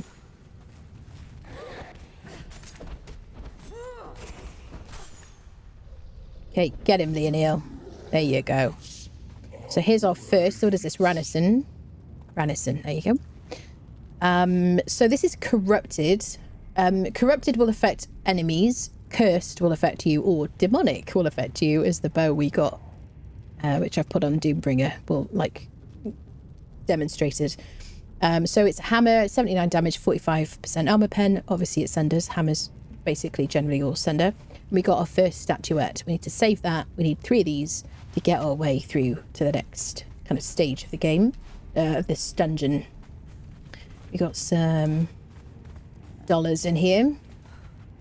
Doll hairs. Gotta open those legendary chests. I can't believe I forgot those freaking legendary chests at the end of the silver mine. Seriously, chat, what were you doing? You should have reminded me. It's your fault. This is my general kind of favourite, like, fighting build. Max agility, max vitality, 3 perks in grit, 1 in expertise. And I'm wearing the affected heavy full set of armour, which buffs agility and strength. And it's crafted with a shield right. Okay, so 2 more to do. Red next. I always do it in clockwise order, so I don't get, like, forget. Here we go.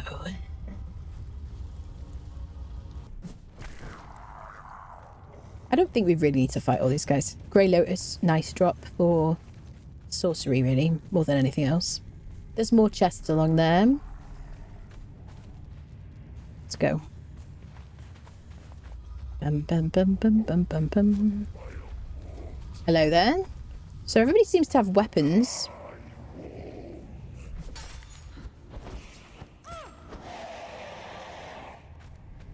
My reaction speed might get worse and worse as we go on through these. I've only got this and the wine cellar left to do today.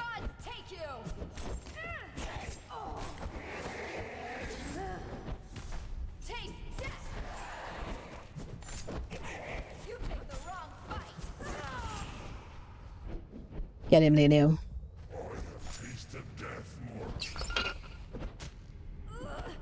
Well, max agility, yep.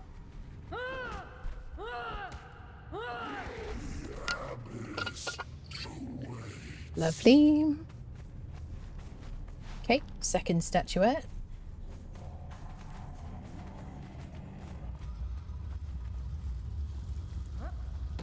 Let's get out of here. 2 down, 1 to go.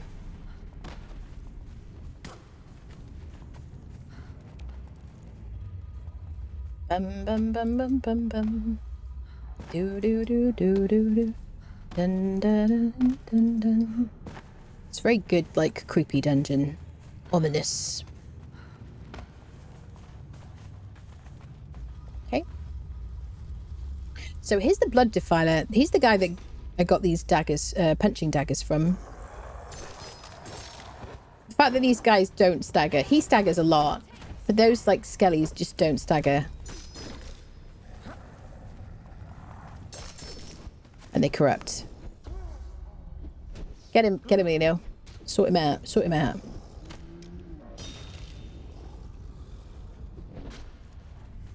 She's on a bit of a break right now.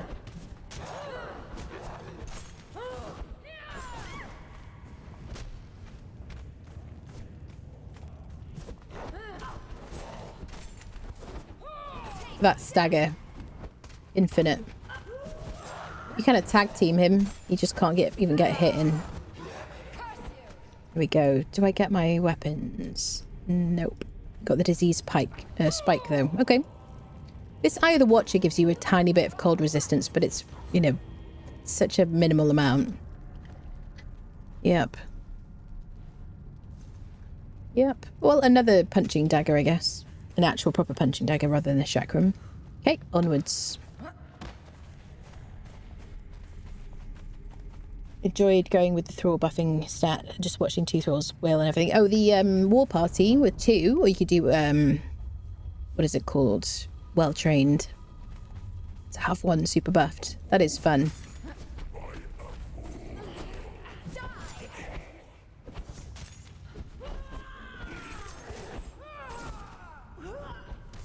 Do do do do do do.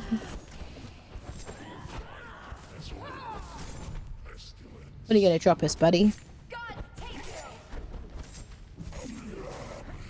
we go.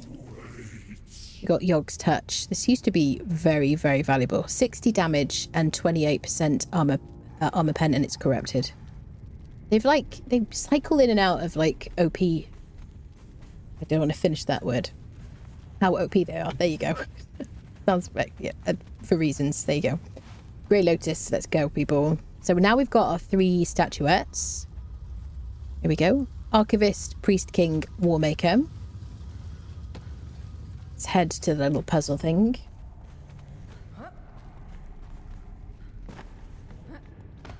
Thank you for the drops. Thank you for watching. Thank you, thank you.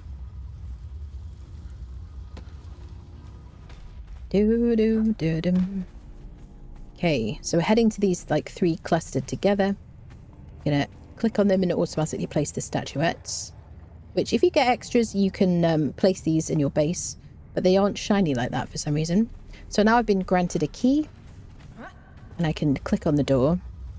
Now, the Warmaker Sanctuary, which now is kind of opened up, has a bunch of traps around. So you'll see these, just like a bit like in the Black Keep, where we were earlier. Gonna fight the skeletons, so it's quite useful to have some kind of like light source. It isn't super dark, but it is handy to like really see the ground brightly. That's the exit. We're going to be coming out of there through there, so you can't go that way. We're going to have to go down the stairs. So there's a bunch of different types of traps. There's spikes, and then there's this type of trap, which causes you to have full damage. It's a bit better if you land on that. You go, my glutton for punishment's working. Watch out for these. There's like smoke, and then there's like explosives and stuff. Gas rather than smoke, I mean. Okay. I think sometimes your follower steps on them as well. I don't know if it doesn't hurt them though, because AoE damage doesn't hurt them.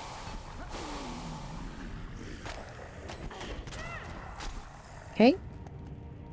I'm going to show you where to get the keys. None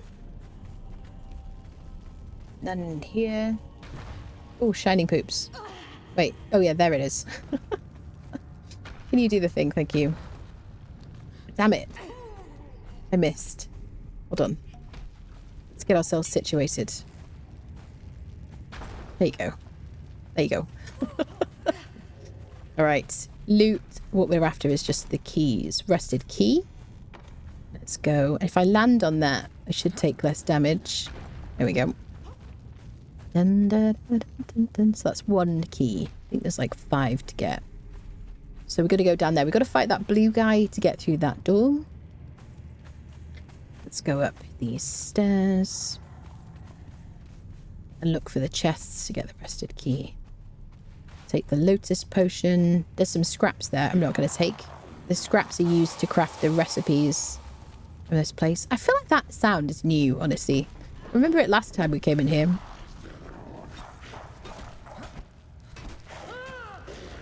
Here we go. Let's get the rusted key. Sorry there, mate. Things to do, people to see and all that stuff. Okay. I think there's one here. Okay. So now we've got 3 rusted keys. Let's drop down the way we came. Land on Doombringer to break our fall. Excellent. Now we've got a boss down here and a couple of keys to pick up.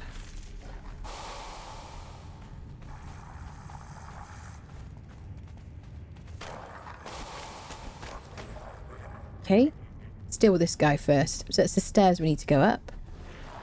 This guy is, again, just another like white dude, but he has his own loot table. Different from the Gate Guardian from earlier. It just looks the same as all the other whites.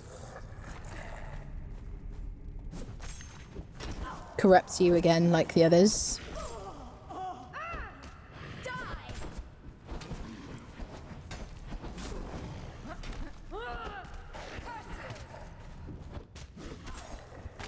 Let's deal with these guys.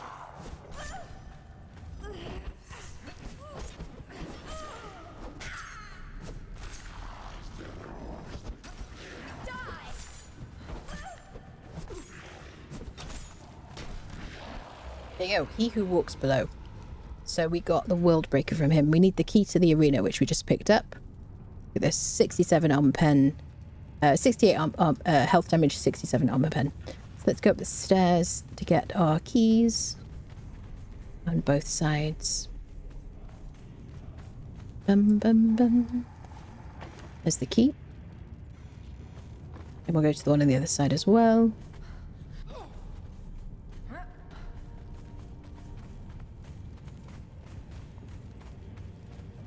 You see the loot here.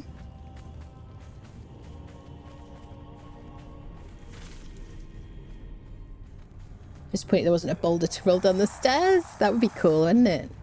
Or somewhere you had to put your hand in or something. And with bugs in it. No, I don't want that actually. Now I think about it. Okay, we could totally be picking up those scraps. I'm just going to leave them. There we go, rusted key. I'm going to take the dragon powder. I can't leave dragon powder. So now we have like 5 keys. There you go. Let's go. And we got the key to the arena, so we can go fight the arena champion now. Who is not the final boss of the game, final boss of this dungeon, but you would think she was, given how hard she hits. Gonna avoid these traps. There you go. Nice bit of drama. So this is the door you got to get through. You could avoid fighting that dude if you want to, because you can just crouch through here. Press C on mouse and keyboard. Crouch through. And you can completely skip the arena champion altogether if you want to. But at least you can skip the dude if you don't want to have to fight him to get the key to go fight her. Go. Now, let's fight her with a thrall, because I think most people are going to fight her with a thrall. This is Leonil. She's very precious to me. Obviously, we have down but not out, so if she dies, I can revive her. Otherwise, I wouldn't even consider taking her with me. The most important thing, really, with the arena champion is to keep staggering her. And then she won't be able to get a hit in or as many hits in. But she's very tough. So if we hadn't cut through there, we would have just clicked on that door and would just approach her from the front. Okay? Hello, mate. This is arguably the scariest boss in the whole game. There are like grown men who just will not fight her. And grown women. Wise people, really. Honestly. If you keep staggering her, and you have enough stamina, so she can't really do a hit, then she's no problem. Like that. Just be careful, because she negates your entire armor. So yes, if you want to fight her and you're afraid, which is totally normal, by the way. Steel Feud is quite useful because you can't take more than 33% of your health per hit. So even if you're in like really heavy armor like this, she will just negate your armor. It's just, she's badass. Okay, now importantly, behind here is a tablet you want to click on so you can learn her armor, champion armor. I already possess the knowledge, but that's where you learn the champion armor. And then in here there's a chest if you want some like Grey Lotus and repairs. Okay, we're going to run through this door now. She exhaled on me the first time I met her and ate me. Yeah, she's very scary, definitely. Always lost rolls to her. Yeah, if you could just stagger her, just keep her staggered and you can take her on. I usually fight her solo because I enjoy the thrill of it, because I'm weird. I have some snackage. There we go. Right, so we fought the arena champion. We've got one boss that we have to fight to get out of this place. But there are other there is another 2 bosses to fight if we want to, completely optional. Now you're going to run up this snowy corridor and there are, there's like black ice around here. You can absolutely harvest this. This is a great place to get black ice if you're here and you're like a loot goblin, you have like a high expertise build. It's a great place to get black ice. I know lots of you will be like, it's a crime to leave it, but hey ho. Now last time we came in here, the undead dragon wasn't where he was supposed to be. And some people said to me he can spawn like upstairs sometimes. So be aware of that if you don't see the undead dragon at all. Maybe that's why. Okay, we'll get a bit of cash. You don't need a torch, but you might want it just to kind of spot the chests and stuff. Just to get the loot. You can spend this in your tavern hiring people, or you can grind it down into powder and make alchemical base out of it.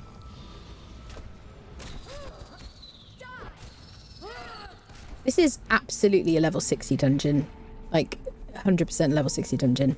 But again, like a lot of things, if you get really, really good gear, you can kind of, you know, do things a lot sooner. Here we go. Now this guy has been one-shotting people with his fire breath. That breath there. Oh, poor Doomy. Oh, that was so sad. He's basically the same boss as in the arena. But any fire-breathing boss, just be aware that if you're under his chest, if you're really under his chest, he can't get you with the breath. But it will, like, auto-lock onto you. So if you try to kind of move away... There you go. He's exactly the same guy as in the sinkhole. How are you doing, Doom Friendo?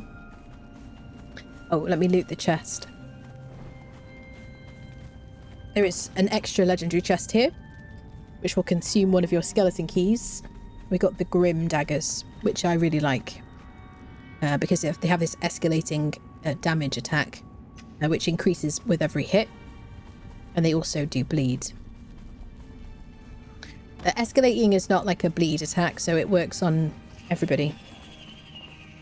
Okay, we have like mammoths and things. Not worried about fighting mammoths and spiders, but I want to fight the next boss, who's at the end over here. Requires a little bit of mining to get to. Hello, sir. Have you been? I missed you. Love this guy. Look at how he runs. It's so cute. This Yeti was really just like a decorative item until like a few patches ago. And now you can actually harvest the ice to get through. Break the ice to get through. To get to him. He does exist on the map though, in other places. There's a few other places you can fight him in the north, in the snow, which you can look up. Locations. And you can have him as a pet as well if you want to. If you go into Hanuman's grotto in what is it? Where is it?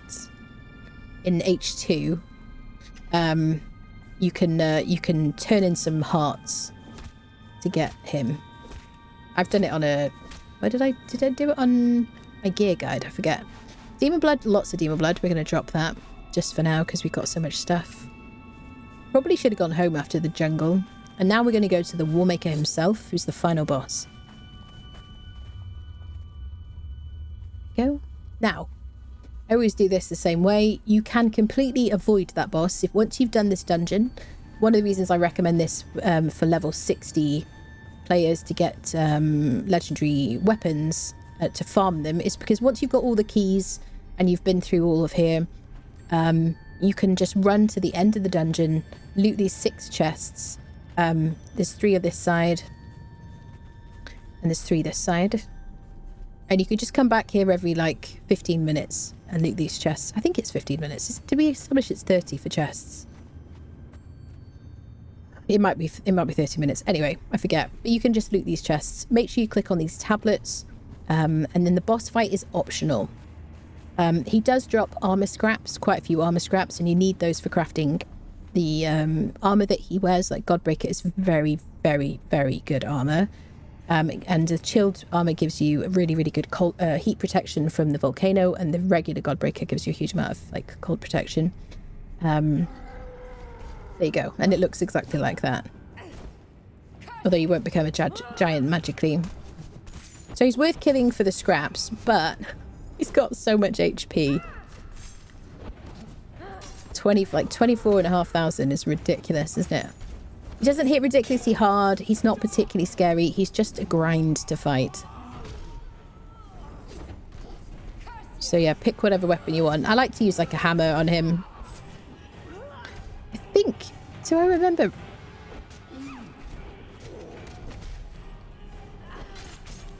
Yeah, he does strangely bleed and poison, which is weird. Because I always thought he was like undead, but what are you going to do? He has like a phased kind of attack. He grows in between, depending on how much damage you've done. He's the arena champion, yes, definitely. But I'd rather fight her because she's a quick fight, you know.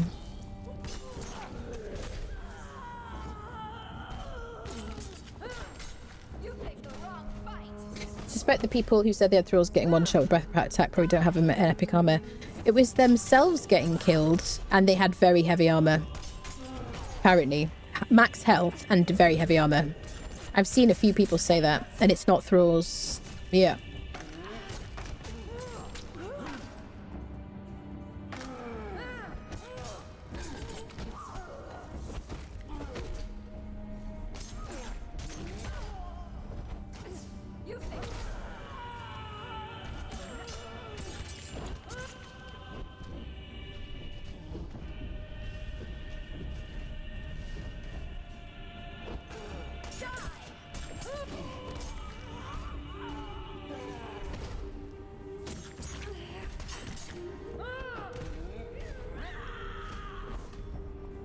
Come on now. Watch out for the traps in here. I didn't mention the traps are in here too. Spiky things. And their little like pressure plates. So it is best really to just keep stay in the center to fight him.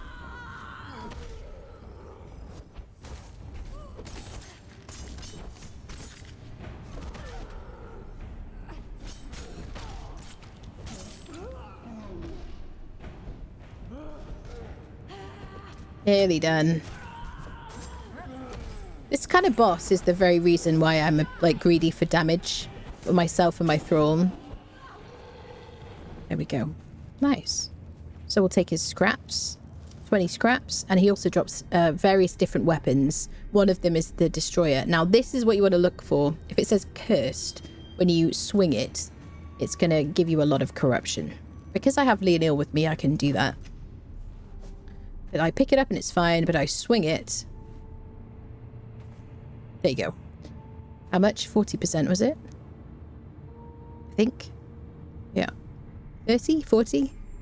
Yeah, 40% corruption. Yeah. Which, I don't know if it increases actually. But yeah. So this is one of the things that is kind of useful to keep if you're an occasional sorcery enjoyer, but you don't want to be like running a corrupted build most of the time. It does weigh 10, There's like armor that you can use instead, like black feather helm that you get from the bat in the unknown city is another kind of option. You just equip that and it gives you a bunch of corruption. So if you kind of want to run around, you want to do cull resources or like various bits and bobs of sorcery, you could just kind of pick that up, swing it, and give yourself the corruption that you need to cast certain spells. And then you can kind of clear yourself of corruption however you want to. Okay. So I guess we'll keep it. Right, so now we want the good stuff. Now, there are a bunch of rooms along here. There's the exit. All the rest of these rooms you can access using the rested keys that you picked up on the way here. Just by accessing the little boxes. There you go. 1 scrap. Wow, that's bad, isn't it? You see, this is why I generally don't bother. That was weird. The music just suddenly stopped.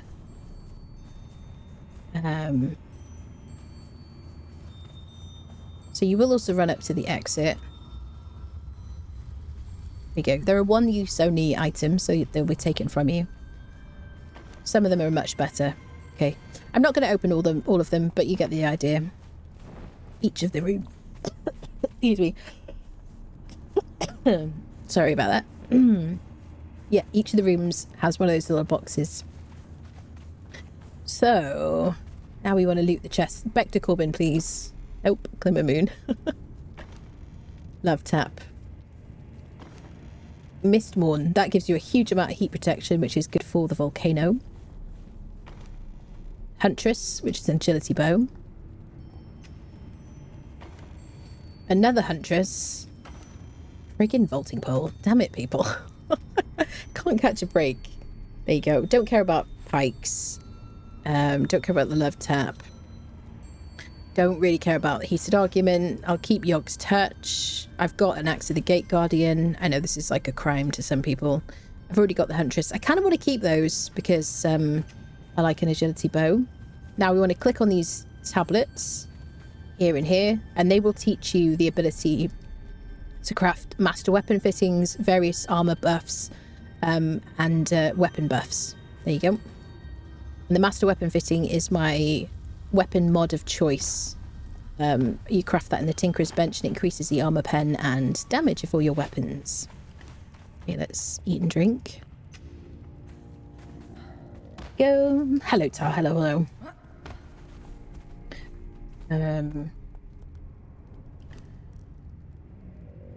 Tools are generally superior, but are animal companions viable in runs for attacking? I mean, you can use them, but they're just not as good, really. They're just not particularly good at all these days. They need reworking. Before we drop down here and go out, there is a room in here with a bunch of chests, with a bunch of loot, if you want to harvest this, loot this stuff. But it's a great place to get locked, like trapped in by your thralls. So yeah, I just like ran out as quickly as possible. Okay, now we're going to drop down. And we're going to find ourselves back where we started. After the mini bosses. Okay. So this dungeon's complete. Now we're going to do the wine cellar, which is the final one on this list. We're going to go back out the way we came. Nice.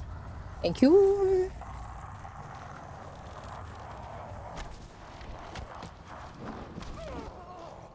Swine. Ruined my dodge roll. Hello, Tweaky. How are you? Good to see you. Poor Doombringer. Let's get out of here. So yeah, it's a good idea to level sorcery and have your summon corpse ability, or have a spare set of keys at home when you do this dungeon. You know, it really, you just never really know. If you're not like super experienced, even if you are quite experienced, if you're playing like on a server or something and you don't have like people to come rescue you, it's a good idea, or single player even, a good idea to have somebody have spare set of keys at home, and they will stay in your inventory. So Inner Sanctum key to the arena. Everybody with me? Let's go, people. So we better rebuff ourselves before we go in there, because we only have like 27 minutes left.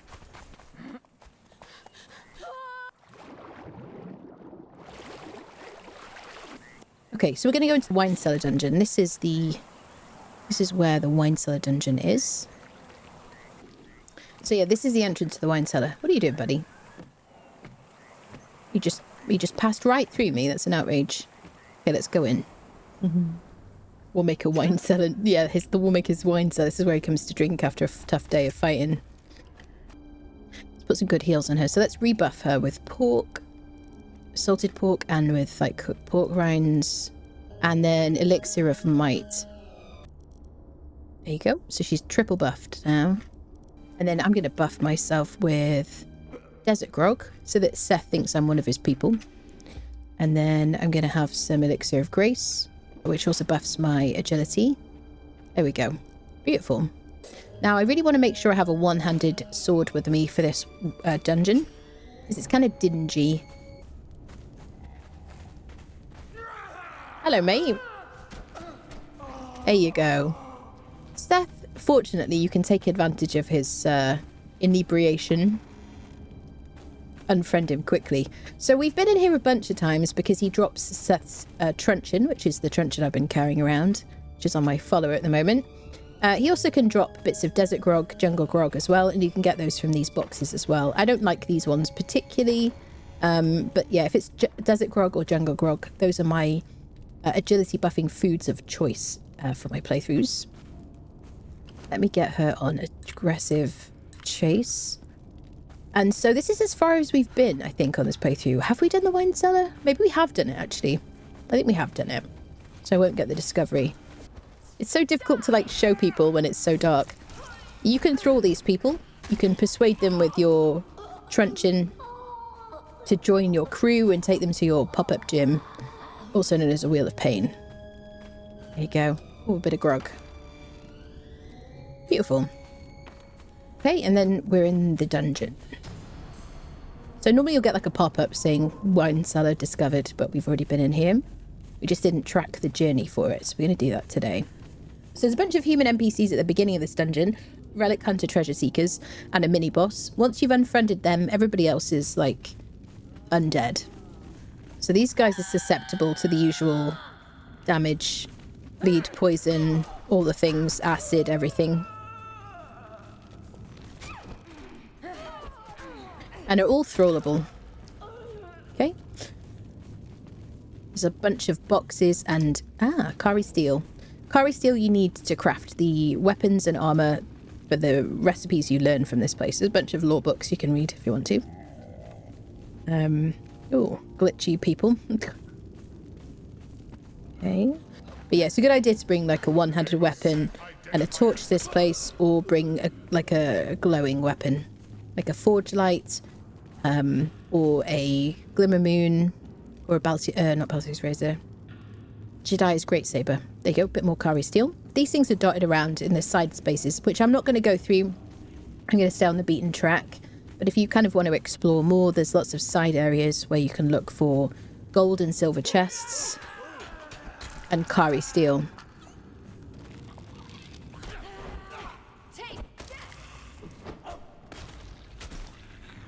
There you go. Don't mess with Leonil. So you can loot this full set of Silent Legion armor from this character here. You can also do it in the Unnamed City and a bunch of places. My gear guide tells you the best place to get that from. There you go, early game. All right. Some screaming people over here. So some people have told me that they think this is the end of the dungeon or the area, but it's not. It's actually the beginning. You just have to jump across. Yeah, we were here the other day now, I remember. Okay, so you can unfriend them and then you can jump across here. There you go. Now, if you want to get out of this dungeon, you can jump into the void and it will teleport you to the front, the front of the dungeon with your follower. I did show that last time we were in here. So I'm not going to do that today, and I've been streaming for 7.5 hours, so let's keep going, shall we? Just be careful, because if you hit yourself on a ledge on the way down somewhere, you will have to get your stuff back if you want it back. And you can't climb out, because you can't climb in this dungeon. Like most dungeons, you can't climb. So bear that in mind. So if you're going to jump to get out quickly, for whatever reason, it's dinner time, you got to get to school or work or whatever, someone's calling you. Just bear that in mind. If you're going to jump, just make sure it's clear all the way down. Mostly you'll be fine, but there's a couple of places you've got to watch out for. So we can light the torches as we go past. And I'm going to show you the kind of the shortest route through this place. I'll try and stay away from the side areas. You can get really, like, overwhelmed by enemies in here.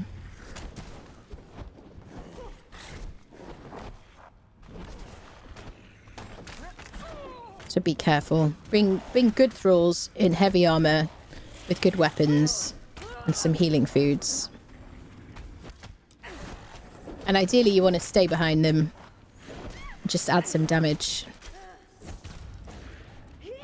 Good job, mate.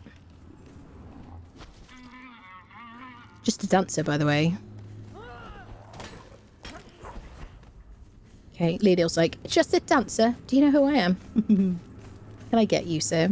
So there you go. There's like side areas you can look around. You can meander through all of these like ruins. We came from here. We're just going to take a left here through this main tunnel. We'll only fight people that we have to.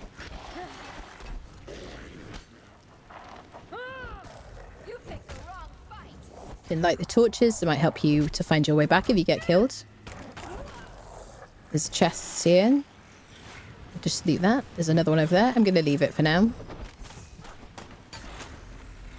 Okay, so then we're going to get to our first mini-boss. There's a few of these guys to fight. They drop pristine Kari weapons, and they drop Kari steel and fragments of power.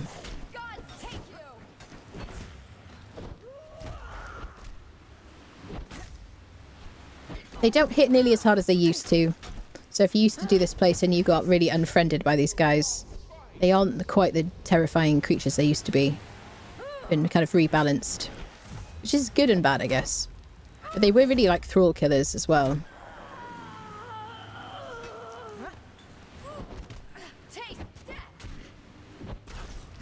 There we go. Ooh, we got something. Daggers. I think this is my third set of daggers on this playthrough. And I think we got 2 in the same one. They're very, very pretty. And, hold on a sec. You can't really see them because it's so dark. That's the only thing about this place. Is there a torch nearby? Yeah.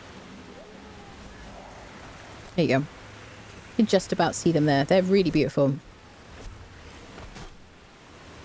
Did I just use your durability, friend? No, I didn't. Good. So as long as I don't hit an enemy, I won't lose any durability and I can put a weapon mod on them. Okay. So we looted this fella. We're going to continue. We're going to go across the water. There is a box over here which always has Grey Lotus in it, which you might want to loot. Otherwise, we're going to stay on the path. Okay. Up the hill.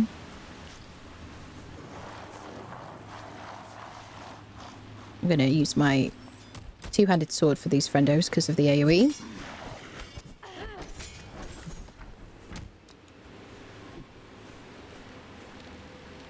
Go on, get the archer.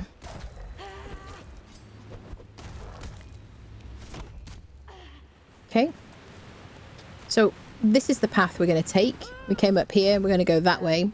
But on the right, there is this undead shellback boss who has a special drop of a Kari water skin. It's a decent amount of health.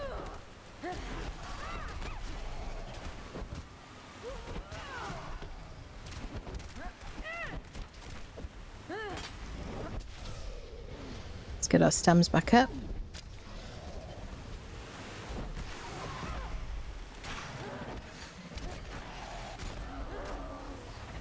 Poor Doombringer.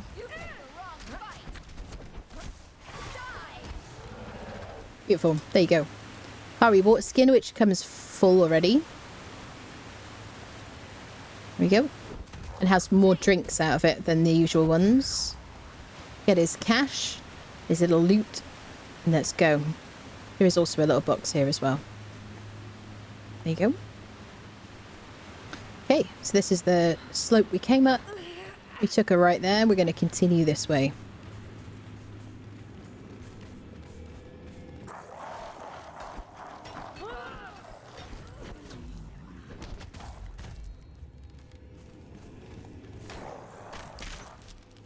I broke my torch. Fortunately, I have more. Let's get rid of that. There we go. Always get lost, yeah. Yeah.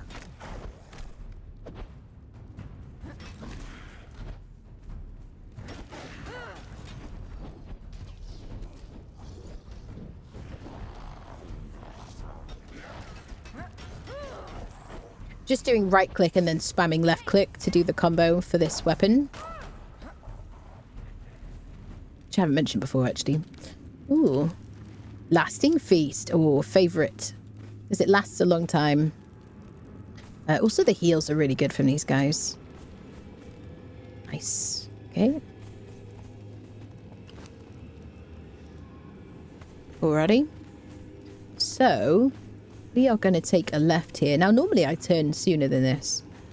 We're going to take a left here right at the last minute to go across this bridge to the next mini-boss. Let's deal with anybody following us first. Anybody? Oh, they stopped. We lost aggro. Okay. Over the bridge. The next mini-boss. And a couple of legendary chests as well, which is quite useful.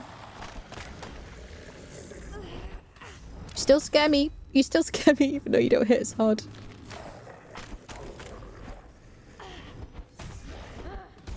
Sorry, I'm like not looking at chat at the moment.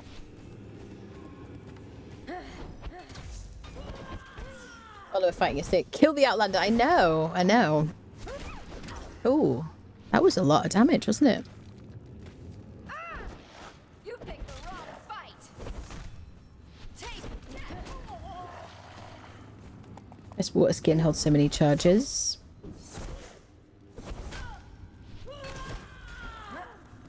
Wow, she took so much damage. Crikey, Charlie. Let's get her healed up, shall we? I guess we are kind of powering through. Need to give her, like, time in between. Let's get some more cheap heals as well. Okay, cool. Right. So, a couple of legendary chests in here. Oh, I've run out of keys. It happened. I ran out of keys. Okay. Let's pick up our fragments of power. Can't believe we ran out of keys, friendos. It's crazy. So there you go. So there's two legendary chests here. Same as everything else.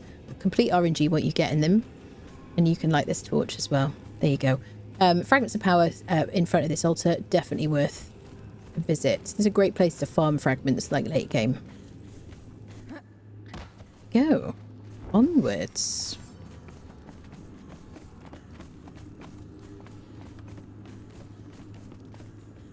Bum, bum, bum, bum. Okay, so I just came from down here. I'm going to take a left. Okay.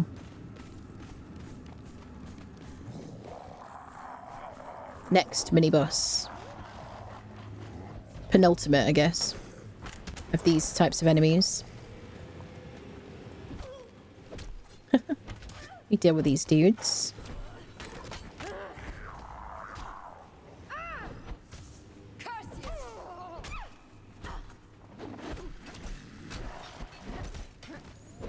I'm really just using this one-handed sword because I can use a torch with it. Otherwise, I would be using my Baltius Razor. Or my Vector Corbin, which I don't have yet. It looks like we won't get today either. Although, there is one more world boss in here, actually. Ah, I love that. Pristine Kari weapon.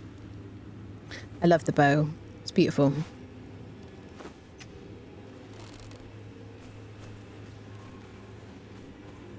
Okay, I gotta take it off. There you go. There's the bow. It's gorgeous. Gorgeous, gorgeous. I love these weapons. Very pretty. This does 29 damage, 9% armor pen. Really good. Put a master weapon fitting on it. And profit. There we go. Sometimes there's a bit of like Kari steel around here. Okay. So we're going to ignore the sound of the water on this, like this occasion. We're going to go away from it. Oops. So, I was looking at my water. Okay.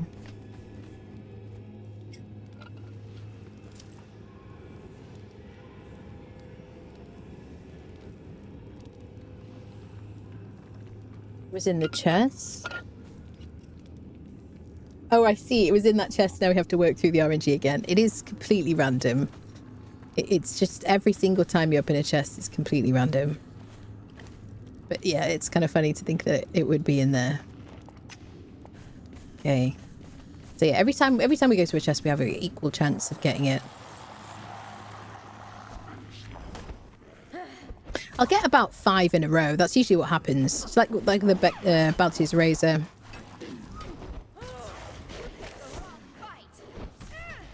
There we go. So, final mini-boss. Probably Anybody else want to fight me? There you go. Final mini-boss. He will come out to fight us. He's very accommodating.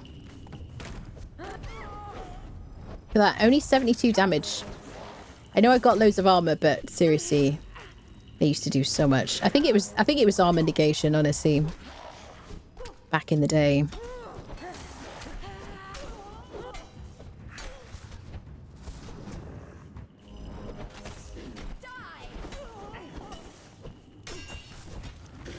There we go. Beautiful. Bit of Kari steel. Don't mind if I do. Fragment O power. Let's heal up our lady. Give her some heals. She'll sort herself out. Now that's because of Better Thralls. If you don't have the Better Thralls mod, you can just right click on the healing potion and she'll heal herself. And I've got that set up so that when her health gets below 90%, she'll drink on a 5-second cooldown until she's back up to 100%. We're going to be going up that slope.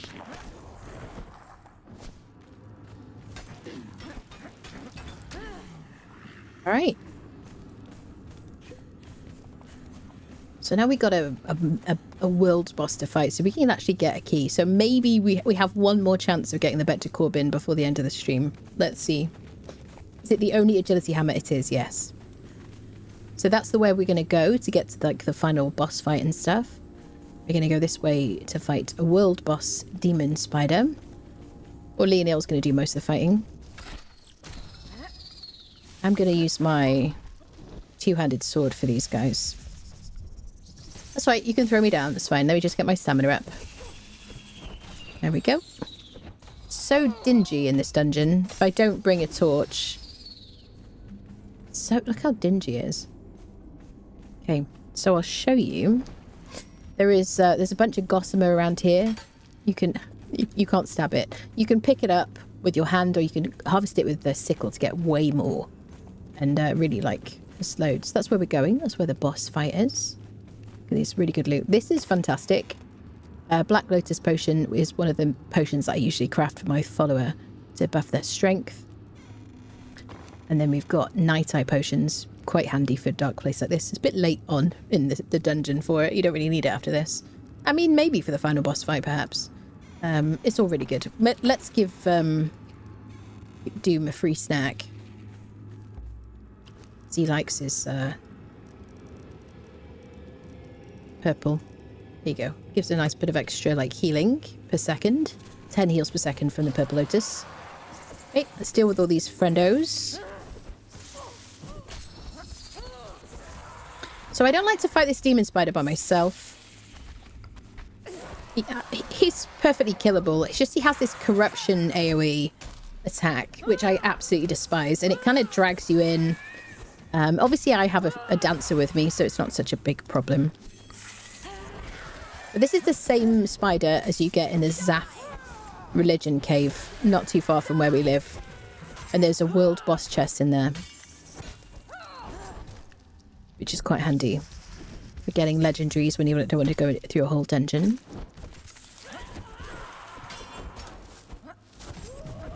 There we go. No problem for Leonel and me. Get some dragon powder, and we want to harvest him for a world boss. Skeleton key. Ica, feral flesh. There you go, skeleton key. There's no legendary chests in here like there used to be years ago. Or patches and patches ago, I guess. Pre-Age of Warm.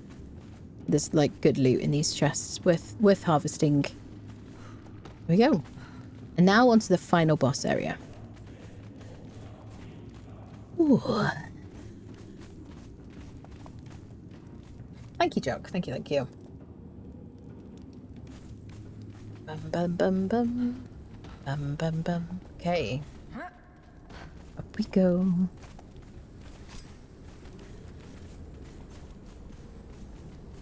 Okay. I always have to show you this view because it's so good. Sometimes you got to stop and smell the roses. Look at it. Very nice view of the lead up to this place. There we go. It's a very atmospheric dungeon. Kind of smoky and stuff. Oh no! I got jump scared.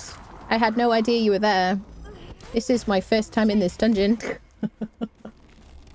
Hi. There you go. Was I convincing? I've been working on my acting skills, people. Yeah. Okay, so we've got some of these undead monstrosity things here.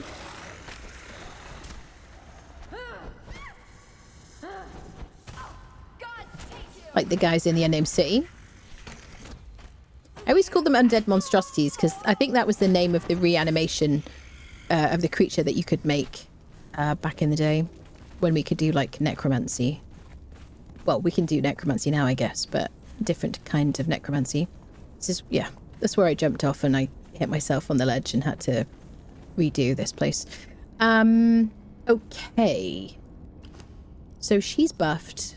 I'm buffed. You're buffed. Are we all buffed? Is everybody buffed? How are you feeling, Doom? He's feeling great. He's never felt better. So... what do I want to tell you about this place? This is quite a tough fight. It is a very fun fight. It's a really nice kind of like interesting fight, but it is quite tough. It's all right if you manage to dodge the features of the fight, like the lights on the ground. If you manage to dodge it, then you're fine. And just have a decent amount of stamina, make sure you can get away from the enemies. But it is fun. Here we go. So I don't have my Heart's Blood daggers, which I really like. So I'm just going to go with... I don't know what am I going to go with. Probably my one-handed sword and my torch, because it's going to get a bit dark in here in a bit. Okay, she's super ready for fighting. So we're going to start the fight by lighting the campfires on the ground in this circle to summon the beast, who is called THAG. Okay, he has a lot of HP. It's a staged fight, phased fight. He will do different attacks based on the phases of it. You can get some attacks in to start off with. Your job is to keep your health up. Feels like it's a bit stuttery. Don't get hit if you can. Just keep your health up, because you're going to have to be dodging in a minute.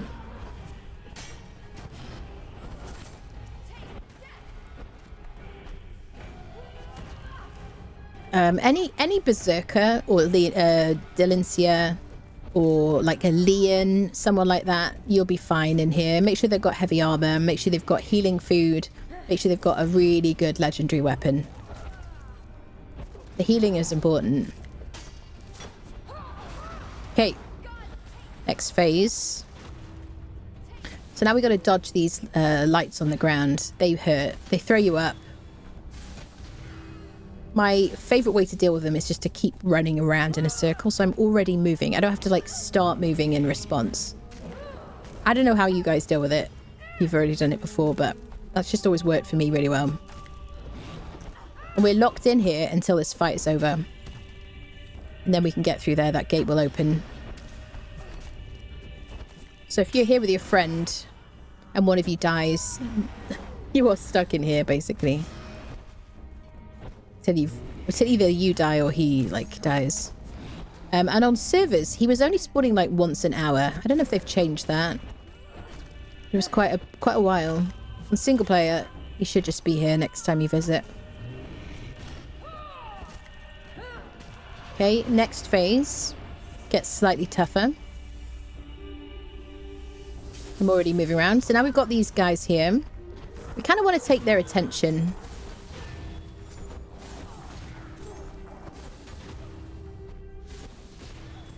go. So yeah, we'll take their attention, just keep moving and try and whittle them down if we can with a couple of left clicks of our two-handed sword. I don't want her to get overwhelmed and just stun locked. Right. Hold on. My freaking stamina. I just gotta wait. Because I've got enough HP and enough armor, I just gotta kind of not try to attack while my stamina is gone. So I can let it regen. Let's give her a hand here. I could send her away. Try and take aggro for a minute so she'll take some healing potions. Which only really works with better thralls. You gonna drink, lady? She's healing from the gruel. Okay, next phase. Or Doombringer. She's not drinking the potions. I don't know if she's run out. Okay. The best thing you can do in these stages is just to stay alive. Just dodge over all the attacks. That stuff on the ground hurts.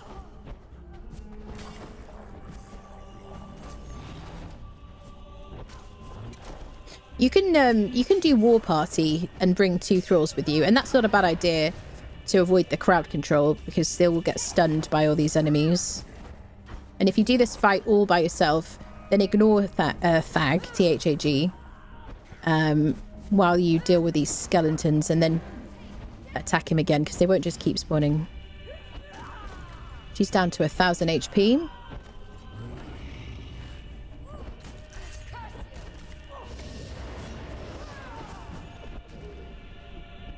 Come on, lady, I believe in you. Gotta get my stamina back. There we go. There we go. Well done. It was kind of intense. Poor Leonil. So she had run out of potions, interestingly. There you are, lady. So what do we get? We just got a Kari Overseer armor recipe and some Kari steel. So he drops a bunch of different weapons. Really, really nice weapons. Which I have shown before. Mace, scythe, and hammer. He drops various armor recipes and weapon recipes for the regular Kari weapons. But there's a Mace of Thag, which does 46 damage and 25% armor pen. The Scythe of Thag, 90 damage, no armor pen, but obviously you can put master weapon fittings on these, or even just spike weapon fittings. And then the hammer, 65 damage, 45% armor pen. It's corrupted. It won't affect you. It'll affect other players if you're doing PvP, but it doesn't affect anybody in PvE. And they look very cool. I really like the way they look. It's a hammer, a scythe, and the mace. Which is like a little skull on it. And they're all kind of have this like glowing effect. Very cool. It's everything. He just drops like putrid flesh. You can harvest these guys, or loot these guys rather, for their like skelly loot if you want to.